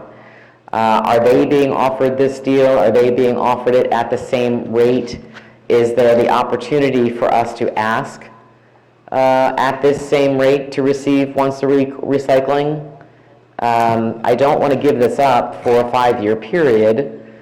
Is there the opportunity? Our contract was supposed to renew next year. That's correct. Our contract was supposed to end on December 31st of 2021. You are correct. Right. So we were going to go through a whole process of looking at, as you suggested, going to dual stream, looking at what our contamination rates were, looking at the feasibility of once a week if we went to dual stream. They're not offering dual stream. And I'd like to understand if there's an opportunity that exists to to get better service for our residents. I mean, I drive around, and it was funny, the day that I posted about the, Chrissy Tragna asked me to post something about flattening your boxes, because we're all getting a lot of shipments in this pandemic world, and for recycling, the boxes needed to be flattened. And the morning that I posted that, I drove down, and I'm not going to mention which street because it was several streets, and there were tons of boxes out. Just boxes and boxes and boxes. None of them were flattened. And that's a frustration in dealing with the MUA, because when we were getting dinged for our contamination rates, they said that they were going to have a bag it and tag it program, and they never implemented it. I know people try to do the best that they can, but I'm just a little concerned about locking us in for 5 years without having the opportunity to look at what other communities have. I understand the need for savings. The savings are great. I don't know what else. We just haven't. Do we have an opportunity next year to renegotiate, or are we locked in for 5 years? I don't know the answer to that question specifically, but I do know that most contracts have some kind of an out clause. And I have not looked for that. You know, I know that there's if you give adequate notice, there's the opportunity to leave. But I don't want to mislead you. I haven't looked at the contract. I don't know if there's an out clause. What I will say is that there are several opportunities that we need to look at to improve recycling, whether it's dual stream or single stream. We had a snowstorm today. With our next recycling, there's going to be contamination of the material, because most of our residents, when they recycle, they don't have covered cans. So if there was a program that you could have 32-gallon wheeled containers with a top, that initial cost of $50 or $70 for that container will save thousands of dollars, probably tens of thousands of dollars over the life of the container, because during a rainstorm or a snowstorm, the content is going to stay dry. You mean provided by the MUA? Provided by somebody, yes. So those are things that we have to look at and work on, but I don't know the answer to your question. I do know that, speaking to my colleague in the borough is in the process of contacting the MUA and asking to speak to them about the same terms and conditions for the borough that the township has been offered through this contract, but I don't know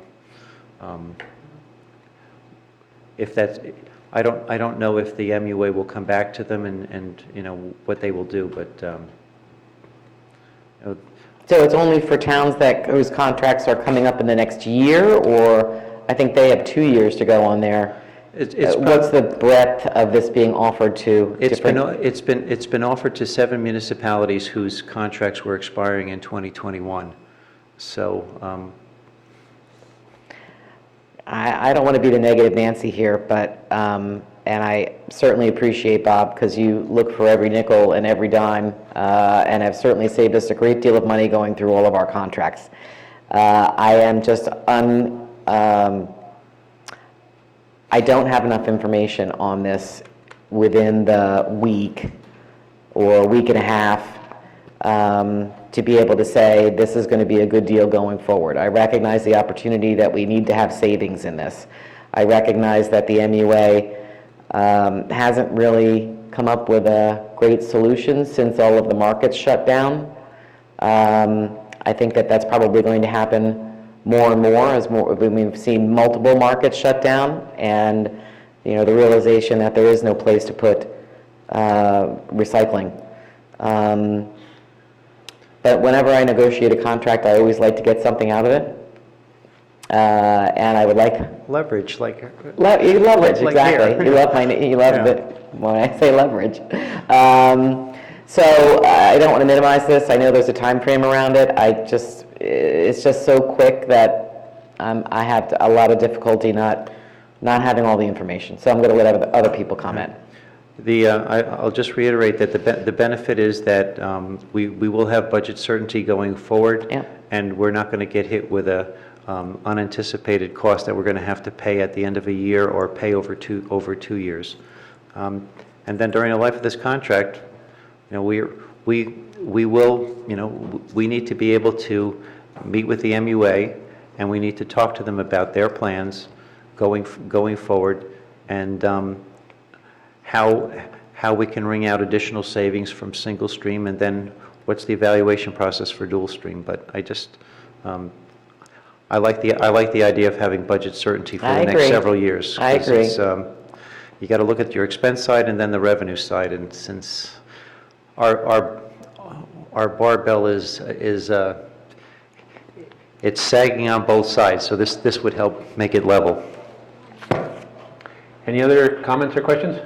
Now, I have a question, Bob. When you said most of our residents' recycling containers did not have tops, is that really true? Most of our residents don't have tops on their recycling containers? Is that true?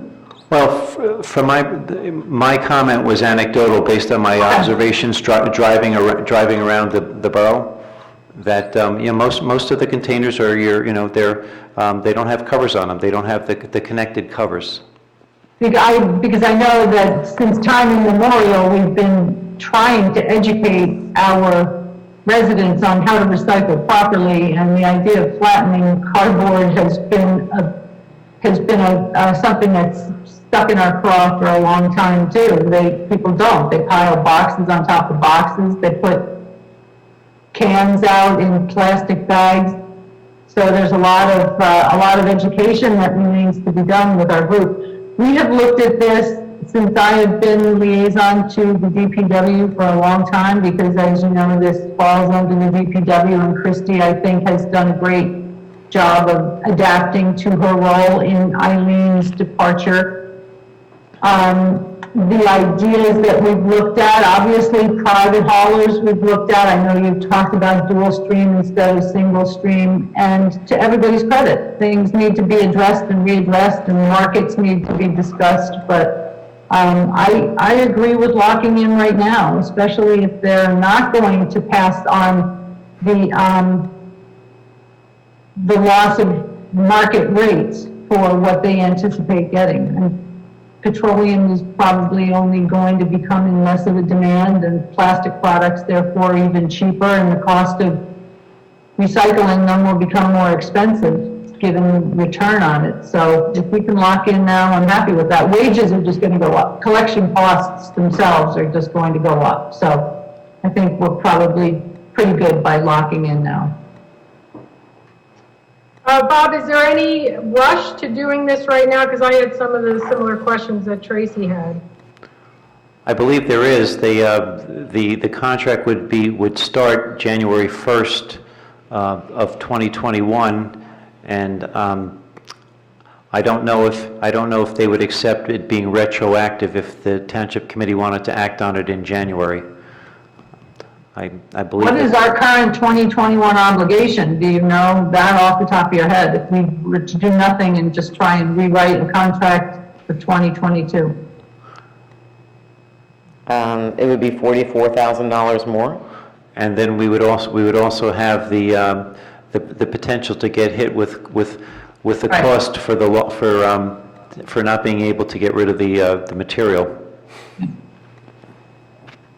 Yeah, no, I mean, I appreciate your cost-saving efforts, Bob. You've been amazing. The stuff that he turns up that to save money, if you're looking to cut costs, Bob Hoffman's definitely your man.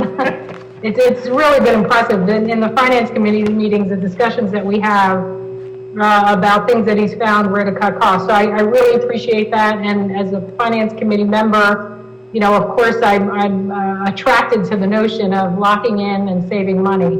But, you know, I agree with Tracy. The residents have expressed an interest in weekly recycling pickup. And, you know, I can appreciate that we want to lock in some savings and have some before we make any moves. But I would like to know that we'd be able to move in that direction if it's possible. And the other thing is one of our residents reached out about some of what Tracy and Karen talked about. Contamination and better education, and whether it's the bag and tag program. So finding out if the MUA is going to continue, which I would assume if they're taking on the risk of contamination, that motivates them to then educate or take measures to make sure people are doing what they need to do. So hopefully, you know, that in itself is the answer, but that's some of the information we want to find out is what they're going to be doing. So I wish we had a sense of whether or not we could push this off to the next meeting. And I'd like to, it would be nice to get answers to those questions. Well, I agree with that too. Let me see.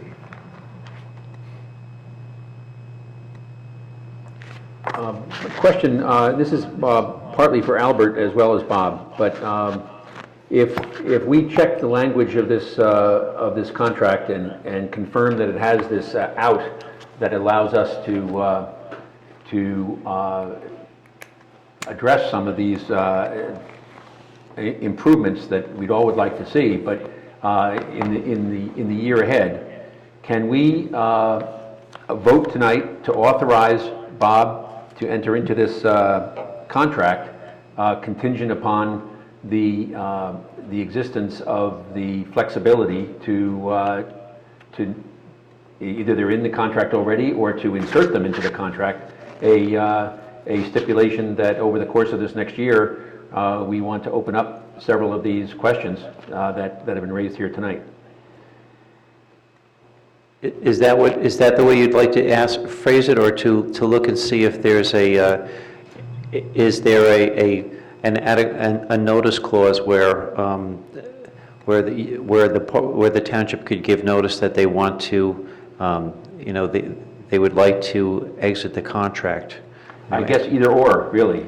If we have the flexibility to open negotiations, and if it's unacceptable, that we don't have to make the 5-year commitment, that we can withdraw.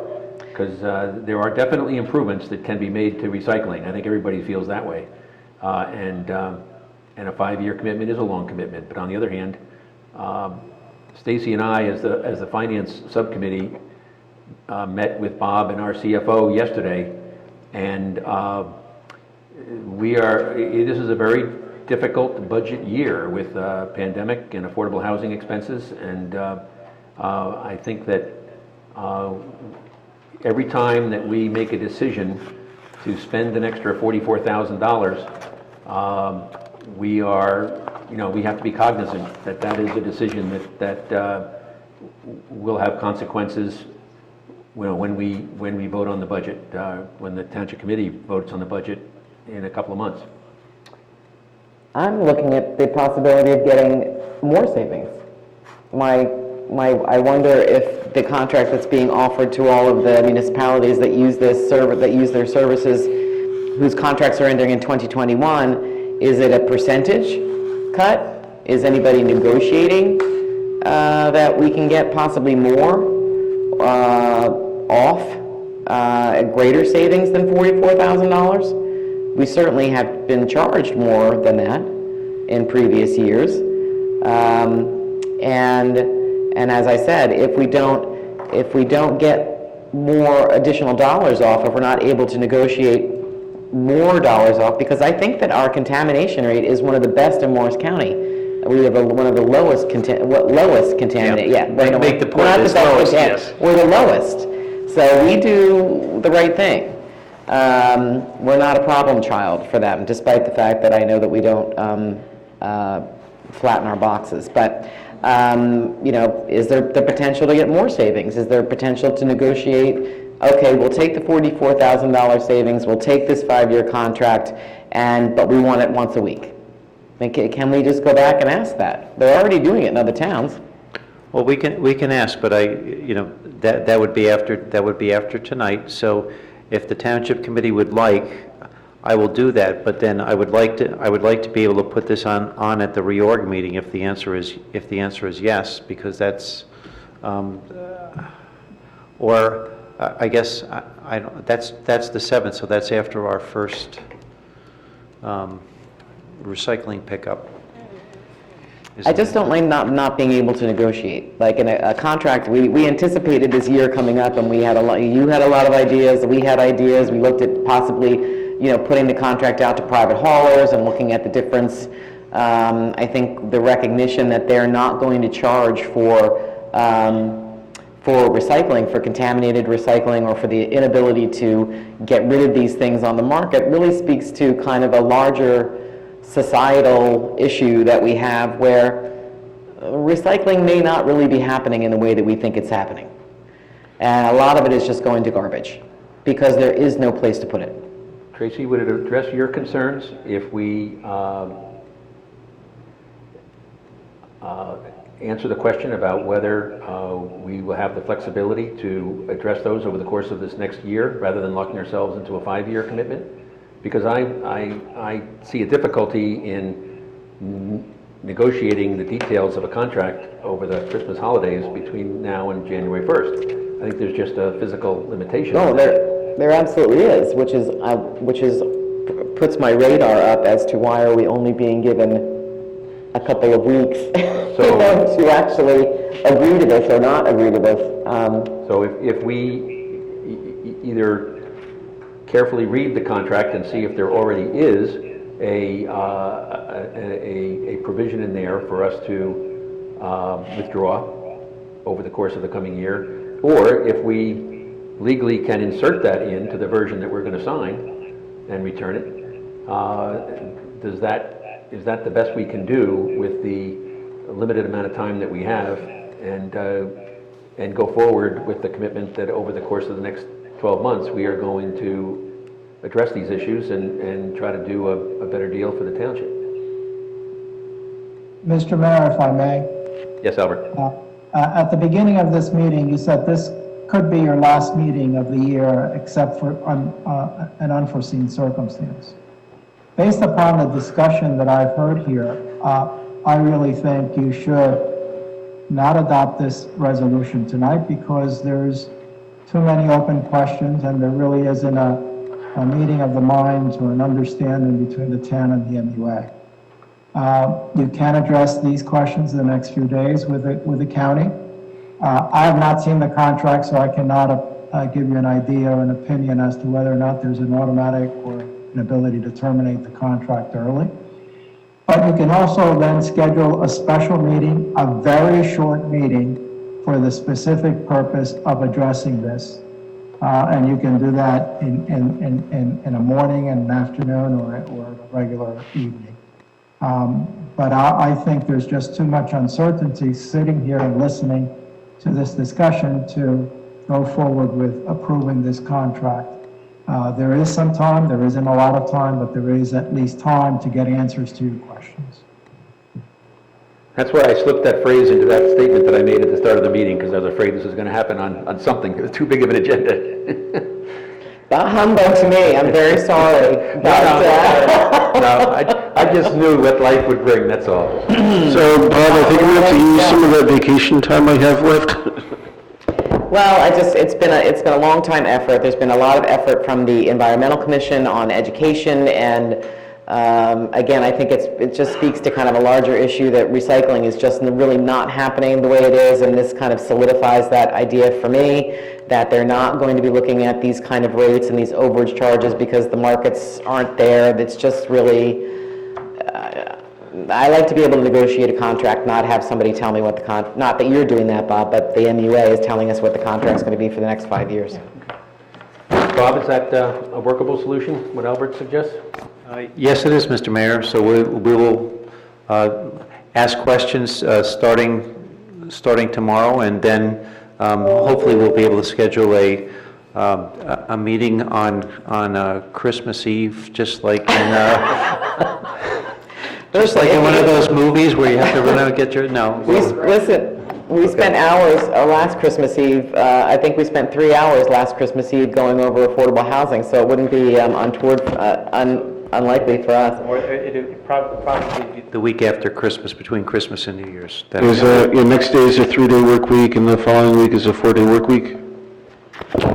I have a different. I just have one other observation. Generally, counties, and I don't know what Morris County does or doesn't do, but generally counties, when they offer a service to the municipalities within that county, there is no individual negotiation with the county because they have to treat all of the municipalities on an equal basis. They can't give one municipality a better deal than another municipality. So while I think it's good that these questions be explored, I'm just raising this because don't be surprised if the county says, no, this is what we're offering, accepted or not accepted. So just keep that in the back of your mind. Certainly these are all legitimate questions, and that's why I suggest you don't proceed tonight, and there should be answers, but the county may just say, this is our contract, you're offering it. Very good. So, are we in agreement? That's what we'll do. Okay. All right, we have our bylaws require that if we're going to address any new business after 11, we need to have a motion and an approval by the Township Committee. I think we have very few things left on our agenda, so hopefully we can wrap them up pretty quickly. But we are rapidly approaching 11, so could I have a motion to complete the agenda? So moved. In a second? Second. Okay. All those in favor, say aye. Aye. Aye. Aye. Very good. Aye. Okay. Greg, could you read the title to Resolution 272? Resolution of the Township of Chatham, County of Morris, State of New Jersey, clarifying severance pay for the Township Administrator upon removal. Very good. And I'll take the explanation on this one. What this will do is add 1 month of severance pay to the employment agreement for our administrator for each additional year of employment, up to a maximum of 6 years and 6 additional months of severance. So are there any questions or comments? Can I have a motion to introduce? I'll make the motion to introduce this resolution. Can I have a second? I'll second that. Yes. I'll third it. In case anybody's afraid, this does not mean that we're getting rid of Bob. Yes, we're not getting rid of Bob, no. Can I have a roll call, please, Greg? Mrs. Ewald? Yes. Mrs. Fondaco? Yes. Mrs. Schwartz? Yes. Deputy Mayor Ness? Yes. Mayor Kelly? Yes. Motion passes. Very good. Greg, could you read Resolution 273?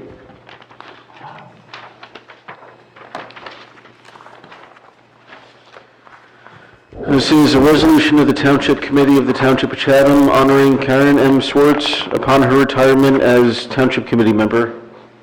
Would you like me to read the whole resolution? Yes. Please. Yeah. Whereas Karen M. Swartz was elected by the people of the Township of Chatham to serve a 3-year term on the Township Committee from 2015 through the year 2017, and whereas Karen M. Swartz was re-elected to a second 3-year term from 2018 through 2020, and whereas the members of the Township Committee selected Karen M. Swartz to serve as Deputy Mayor of the Township for the years of 2017 and 2018, and whereas prior to her election to the Township Committee, Karen M. Swartz served as a member of the Planning Board from 2013 through 2014 as a Class 4 member, and again as the Class 3 member representing the Township Committee from 2015 through 2018.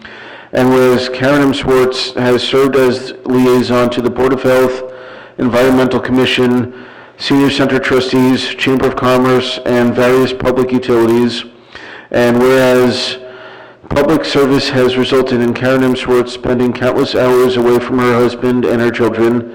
And whereas Karen M. Swartz has exemplified the highest level of integrity and honesty in her position as a Township Committee member and Deputy Mayor, and has set an example of community service. Now therefore be it resolved by the Township Committee of the Township of Chatham that we hereby call upon residents to join with us in expressing our sincere appreciation to Karen M. Swartz for her distinguished service as Township Committee member of the Township of Chatham, and further wish her and Craig the best of health and happiness in the years ahead. Thank you very much. Greg. Thanks for saying Swartz. Can I have any comments or questions by the members of the Township Committee? I'd like to thank Karen for her dedication to the community in these past years, and I wish her the best of luck and whatever she endeavors to do. Thank you, Celeste. Yeah, I also want to thank you, Karen. We might not always agree on everything, but I certainly respect your passion. I respect your commitment to the community. I appreciate all the time and effort that you put in on the behalf of the community. I will hear your voice in my head going forward, saying small government, less taxes. I promise that to you. I appreciate that. I will. And, but I just want to thank you for everything you've done. Thank you, Stacey.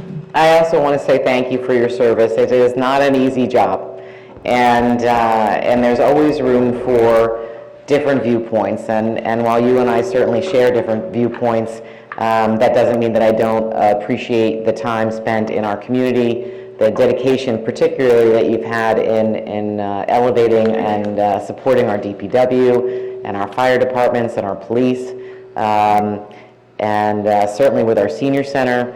So I wish you all the best in retirement, and fair winds and I can't remember what the other one. Following seas. Fair winds and following seas. And I will repeat everything that was said, and Karen, you and I came on to the Township Committee the same, and we're stepping off together at the same time, and it's been a pleasure serving these 6 years with you. Thank you. And Mrs. Swartz, in addition to the resolution, come time that you have a chance to stop by the municipal building, we also have a plaque for you, and you also get to keep your nameplate. There you go. That's wonderful. I won't be a stranger, Greg. I'll come up. And I have a motion to adopt Resolution 273. I'll introduce that motion. Can I have a second? I'll second it then. Very good. And Greg, a roll call, please. Mrs. Ewald. Yes. Mrs. Fondaco. Yes. The deciding vote, Mrs. Swartz. Yeah. Deputy Mayor Ness. Yes. Mayor Kelly. Yes. Motion passes. Ooh.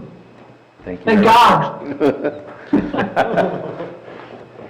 And Greg, Resolution 274, please. And Tracy, do you want to read this one, or? I'd be happy to read this one. Resolution of the Township Committee of the Township of Chattering honoring Michael J. Kelly upon his retirement as Township Committee member and mayor. Whereas Michael J. Kelly was elected by the people of the Township of Chatham to serve a 3-year term on the Township Committee from 2015 through the year 2017. And whereas Michael J. Kelly was re-elected to a 2nd term running from 2018 through 2020. And whereas the members of the Township Committee selected Michael J. Kelly to serve as Deputy Mayor for the Township for the year of 2019, and whereas members of the committee selected Mike Kelly to serve as Mayor of the Township for the year 2020. And whereas Mike served as a Class 1 member of the Planning Board from 2019 through 2020, and prior to his election to the Township Committee, Mike served as an alternate member of the Environmental Commission in 2013 and 2014.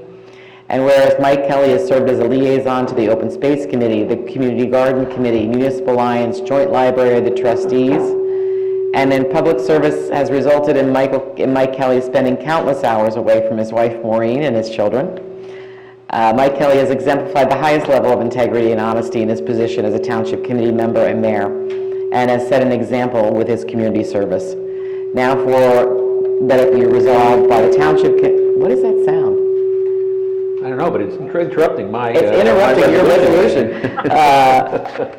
Now, therefore, let it be resolved that by the Township Committee of the Township of Chatham that we hereby call upon residents to join with us in expressing our sincere appreciation to Mike for his distinguished service as a Township Committee member, a mayor of Chatham Township, and further wish him and his wife Maureen the best of health and happiness in the years ahead. Thank you very much. And I would like to move this motion forward. Resolution forward. Very good. And do we have any comments from our committee members? If you wouldn't mind, I'd like to start. So this is going to be a little different for me because, as some of you may know, I worked with Mike at the Independent Press, and at this point, you know, you're getting a little long in the tooth when you can say that you've known somebody for 20 years. And Mike was a mentor to me and a resource to me as a writer for the Independent Press, put his faith and trust in me to manage the Chatham edition of the Independent Press. I've known him personally and professionally, and when I decided to run for the Township Committee, Mike was the first to welcome me on the committee in 2019, and also kind of show me the ropes and talk about things, and I will miss that. I will miss your advice and counsel. Mike and I always didn't always agree on things, and that resulted in many long conversations, whether it was on the weekend or during the weekday or a weeknight. And I'm sure you're probably not going to miss that, because as one thing that Stacy said when she came onto the committee sometime in early 2019, she said, "Boy, this can really be a full-time job." And I think Mike actually exemplifies that. I think that there's a lot, as we've talked about, that goes on in running the municipality and working with Bob. I think Mike has been in this office meeting with Bob at least 3-4 times a week, in addition to working with all of us as committee members. And I think he really exemplifies the spirit of a true community servant. And it is a full-time job. And I greatly appreciate your service. I am going to miss those calls. Like I said, you probably won't, and certainly Maureen won't. But it may not be the end of them. So don't count your chickens before they hatch. But congratulations. I wish you the best in your retirement. It's well-deserved, and we will miss you. Thank you very much. Okay, can I go next? Because I You have... go next, Celeste. All right, I have it written down because I didn't want to miss anything, but it's not very long. It's been a pleasure being on the committee with Mike for this past year. And what I have found is that he's the most fair and dedicated gentleman. I believe he has shown patience and understanding under the most challenging circumstances. I will truly miss him, but I hope to continue to see him when we're working on other committees together. Thank you again. Thank you, Celeste. So I want to echo everything that Celeste and Tracy said. I'm definitely going to miss you, Mike. I appreciate your calm, your patience. I watch as you listen to everybody. I watch as you incorporate that into your process. You have a tremendous depth of knowledge about the town. I always love talking to you and Celeste because you've got such a tremendous history. And people should take advantage of that. If they ever have any questions of what happened 40 years ago, reach out to Mike or Celeste. Well, I didn't want to give that up, Celeste. But they're just both a tremendous resource. And, you've been hit with some tough stuff. And you've always been very calm and measured. And I truly appreciate that. And I'm going to, I appreciate your patience with me and the million questions that I always have. And I hope you'll stay involved because I look forward to chatting with you going forward and to hearing more from you and getting your input on things. So thank you so much for everything you've done. Thank you. Mike, I would just like to speak on behalf of the residents for your clarity in consistently explaining our quagmire of affordable housing. It seems like we all have to answer to several masters when it comes to this. And you and I attended a meeting 100 years ago together with Vito Gallo and some other people in Summit, if you'll recall, on the matter of affordable housing way back then, and it has been on the radar of our combined years on the committee since the very beginning. And it's an unenviable position that you have taken upon yourself in many, many instances. I'm sure at times you wonder whether it's worth all the time, but I think the township is benefiting from your time for having gotten so into the weeds on this and for being so willing to explain where we are at every phase along the way. So because this is one of the largest issues that we have faced together in this tenure, I applaud you for having been very, very clear and very concise and very cordial with our residents who have certainly as much of a vested interest as the rest of us taxpayers. So thank you for that. Thank you, Karen. And thank you all. It's been an honor and a privilege to serve with you. And that goes for all of our professional staff.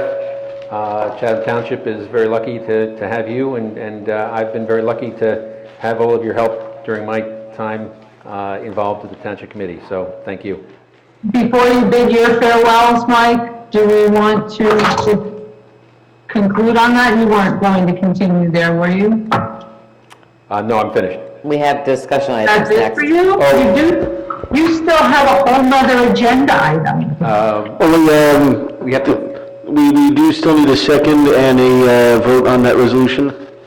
Well, you made the motion. I made the motion, yeah.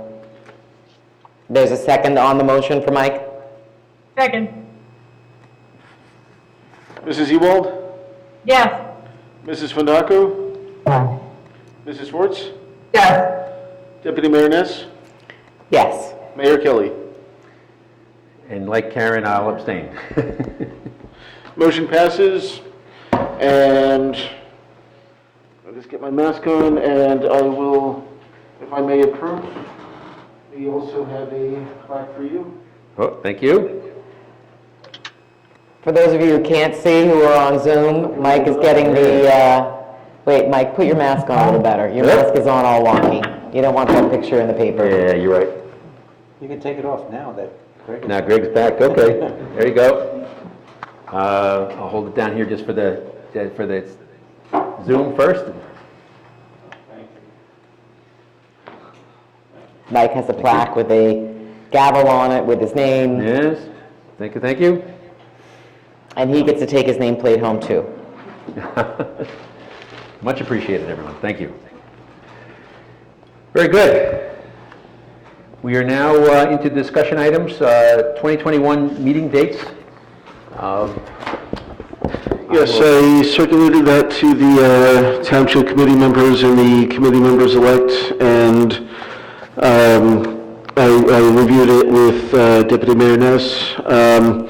I have not received any comments. If any of the committee members that are here want to give any feedback, but otherwise we'll have that on the reorganization meeting agenda for approval. Yes, that will be formalized at the reorganization meeting, so please take a look at that, and our incoming members as well, and make sure that that works. And if there's any concerns that come up, feel free to send me an email between now and beginning of January. Very good. Discussion item number 2, year-end comments. Karen? Thank you. I would like to reiterate my thanks to the confidence that the township has placed in me in 2 election cycles. It has been an honor. It has been a pleasure. The long hours have not bothered me because I don't go to bed too early anyway. It has been a series of great adventures, whether it is in affordable housing or any of the other issues that have faced us as a township. In my tenure, we have seen the department heads change almost everywhere. We started with Chief Henley. We now have the extraordinary Chief Tom Miller, who has become a great friend and a wonderful leader in this community.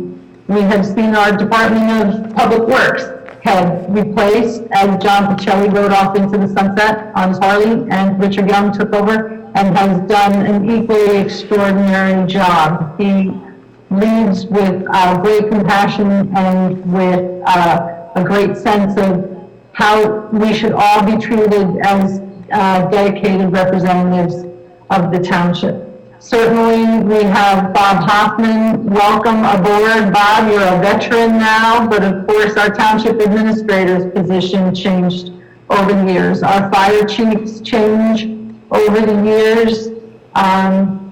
Certainly, it's always a state of flux, and then again, township committee members change.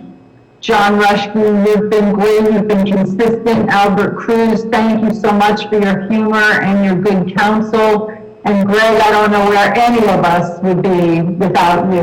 You are a treasure to this township. I don't think people understand exactly how hard you do work, how much you dedicate to keeping us all informed on this committee, on the other committees that you so capably represent in terms of your clerk's duty and your all the minutes that you take, and you just never miss a trick.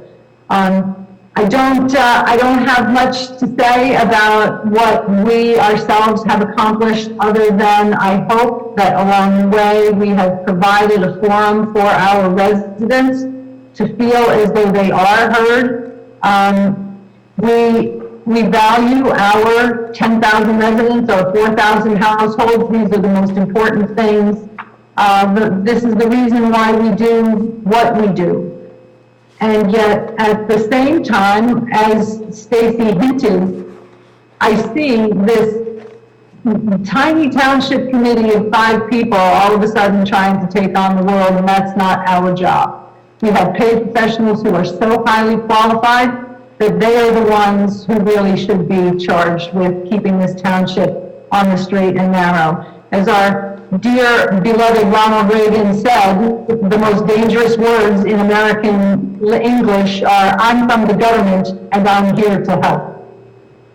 And I would admonish all of us that being in local government does not give us the right to meddle in people's lives. Mike, you and I ran as Republicans for many years. You believed in small government when you ran, and I certainly hope that we can count on our successors to adhere to that as well. This is not reinventing the wheel, people.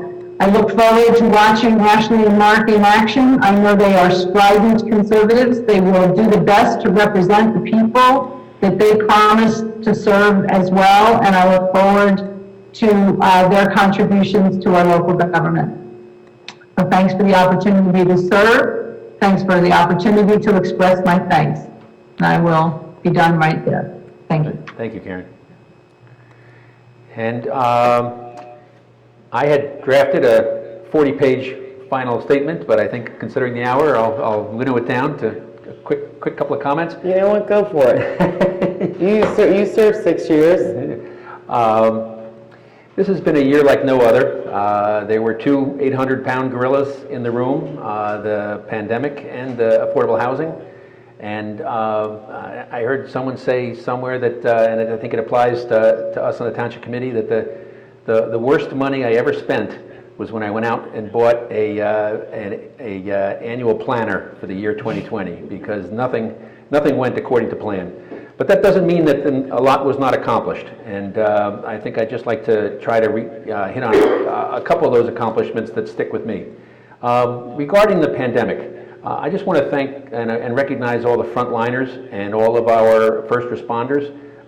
They worked through many challenges. They put their own health and safety on the line to really make sure that our community was safe.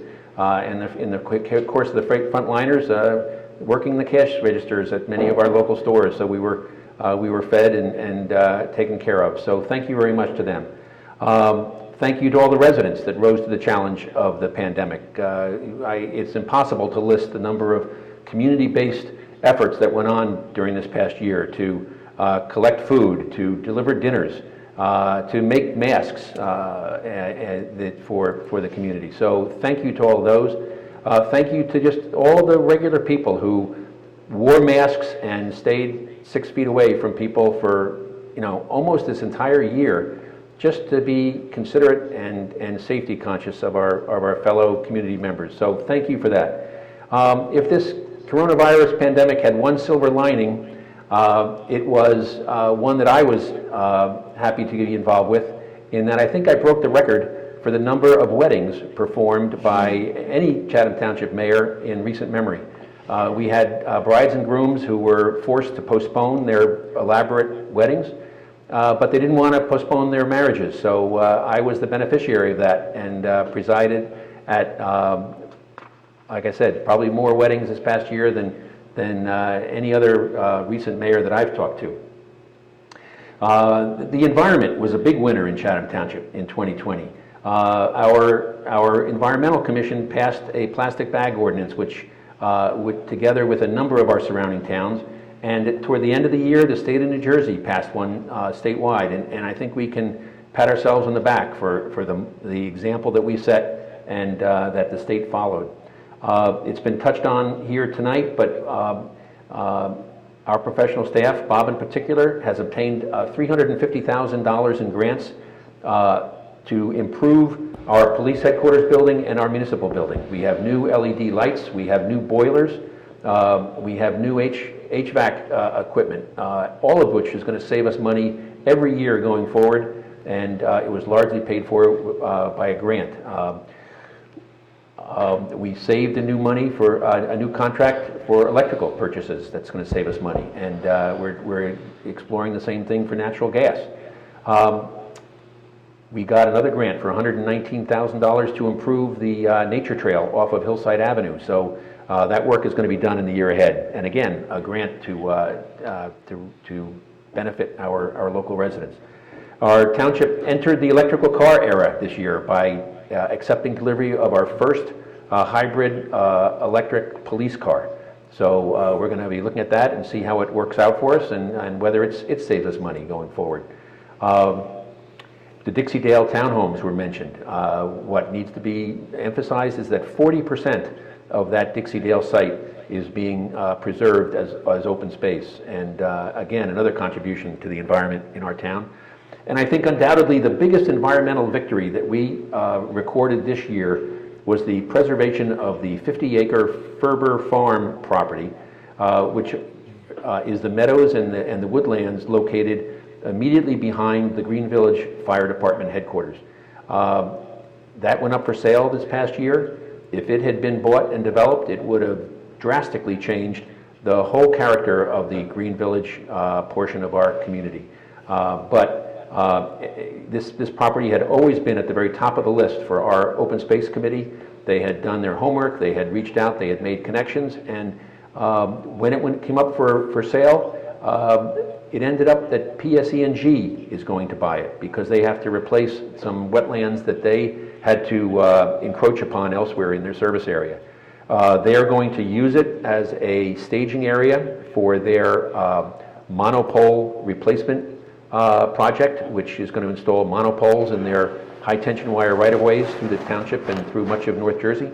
But when that staging project is done, they're going to restore the property. It's going to return to open space, and it's going to be preserved forever. And I don't think that got nearly the attention it deserved with the big headline projects that have been kind of wrestling for attention all year. Communications were a big priority for us this year. Tonight we signed a new 10-year contract for a Comcast franchise, which is going to continue to deliver Wi-Fi service to so many of our residents. That contract also includes a $35,000 grant for us to upgrade our audio and our video equipment here at Town Hall, making these kinds of meetings possible.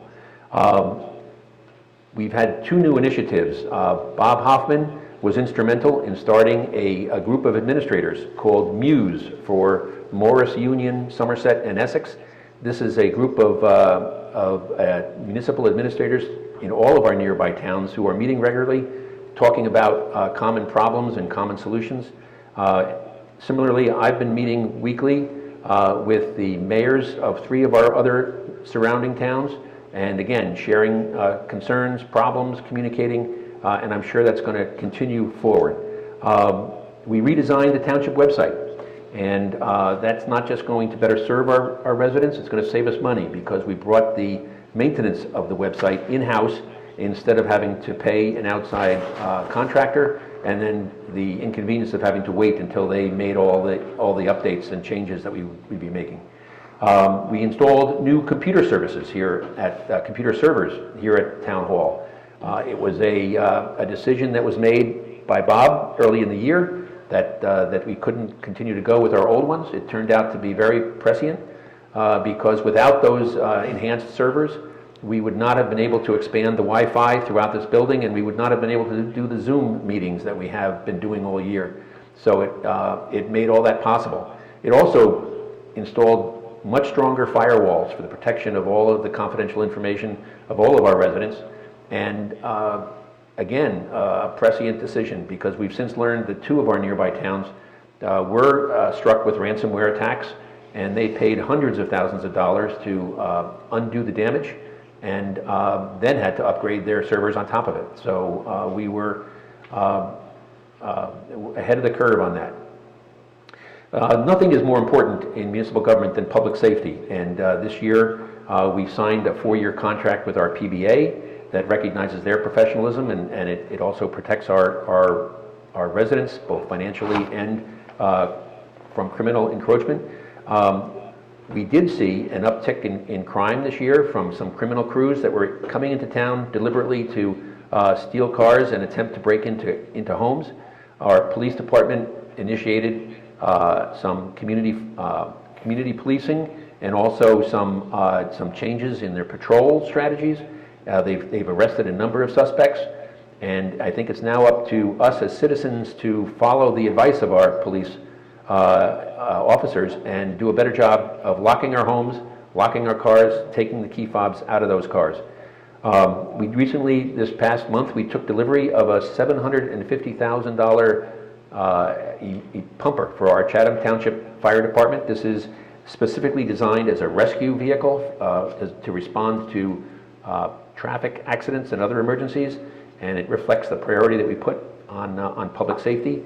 And in recognition of that, Chatham Township was again listed among the top 100 safest communities across the entire nation. Budgeting has been especially challenging this pandemic year with surprise expenses and surprise losses of revenue. A lot of those things that I've already mentioned, part of what the benefit that they brought with them was they either saved money or they brought grants into the township. That's been a huge priority of ours this year. We've also just, this month, we've applied for a $107,000 grant for relief of expenses that pertaining to the pandemic. And so we're optimistic that we will be able to get that kind of help as well. And just again, this month, the Moody's has notified us that we are again being rated as AAA bond rating, a credit rating, which will continue to save us money every time we have to finance and go out for bonds.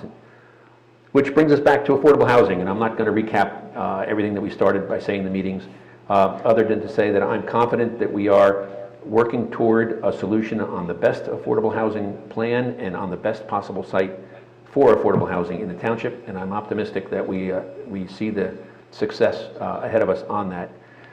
So all of those accomplishments during 2020 were the result of incredible efforts by our hardworking municipal staff, by the volunteers on our many boards and commissions, by our dedicated emergency services, and by the interest and support of so many of our township residents. So thank you for the opportunity to serve as mayor for 2020 and as township committee for the past 6 years. And at this final township, well, what I thought was going to be the final township committee meeting of 2020, I'd just like to wish everyone Merry Christmas, Happy Holidays, and Happy New Year. Thank you again, everyone.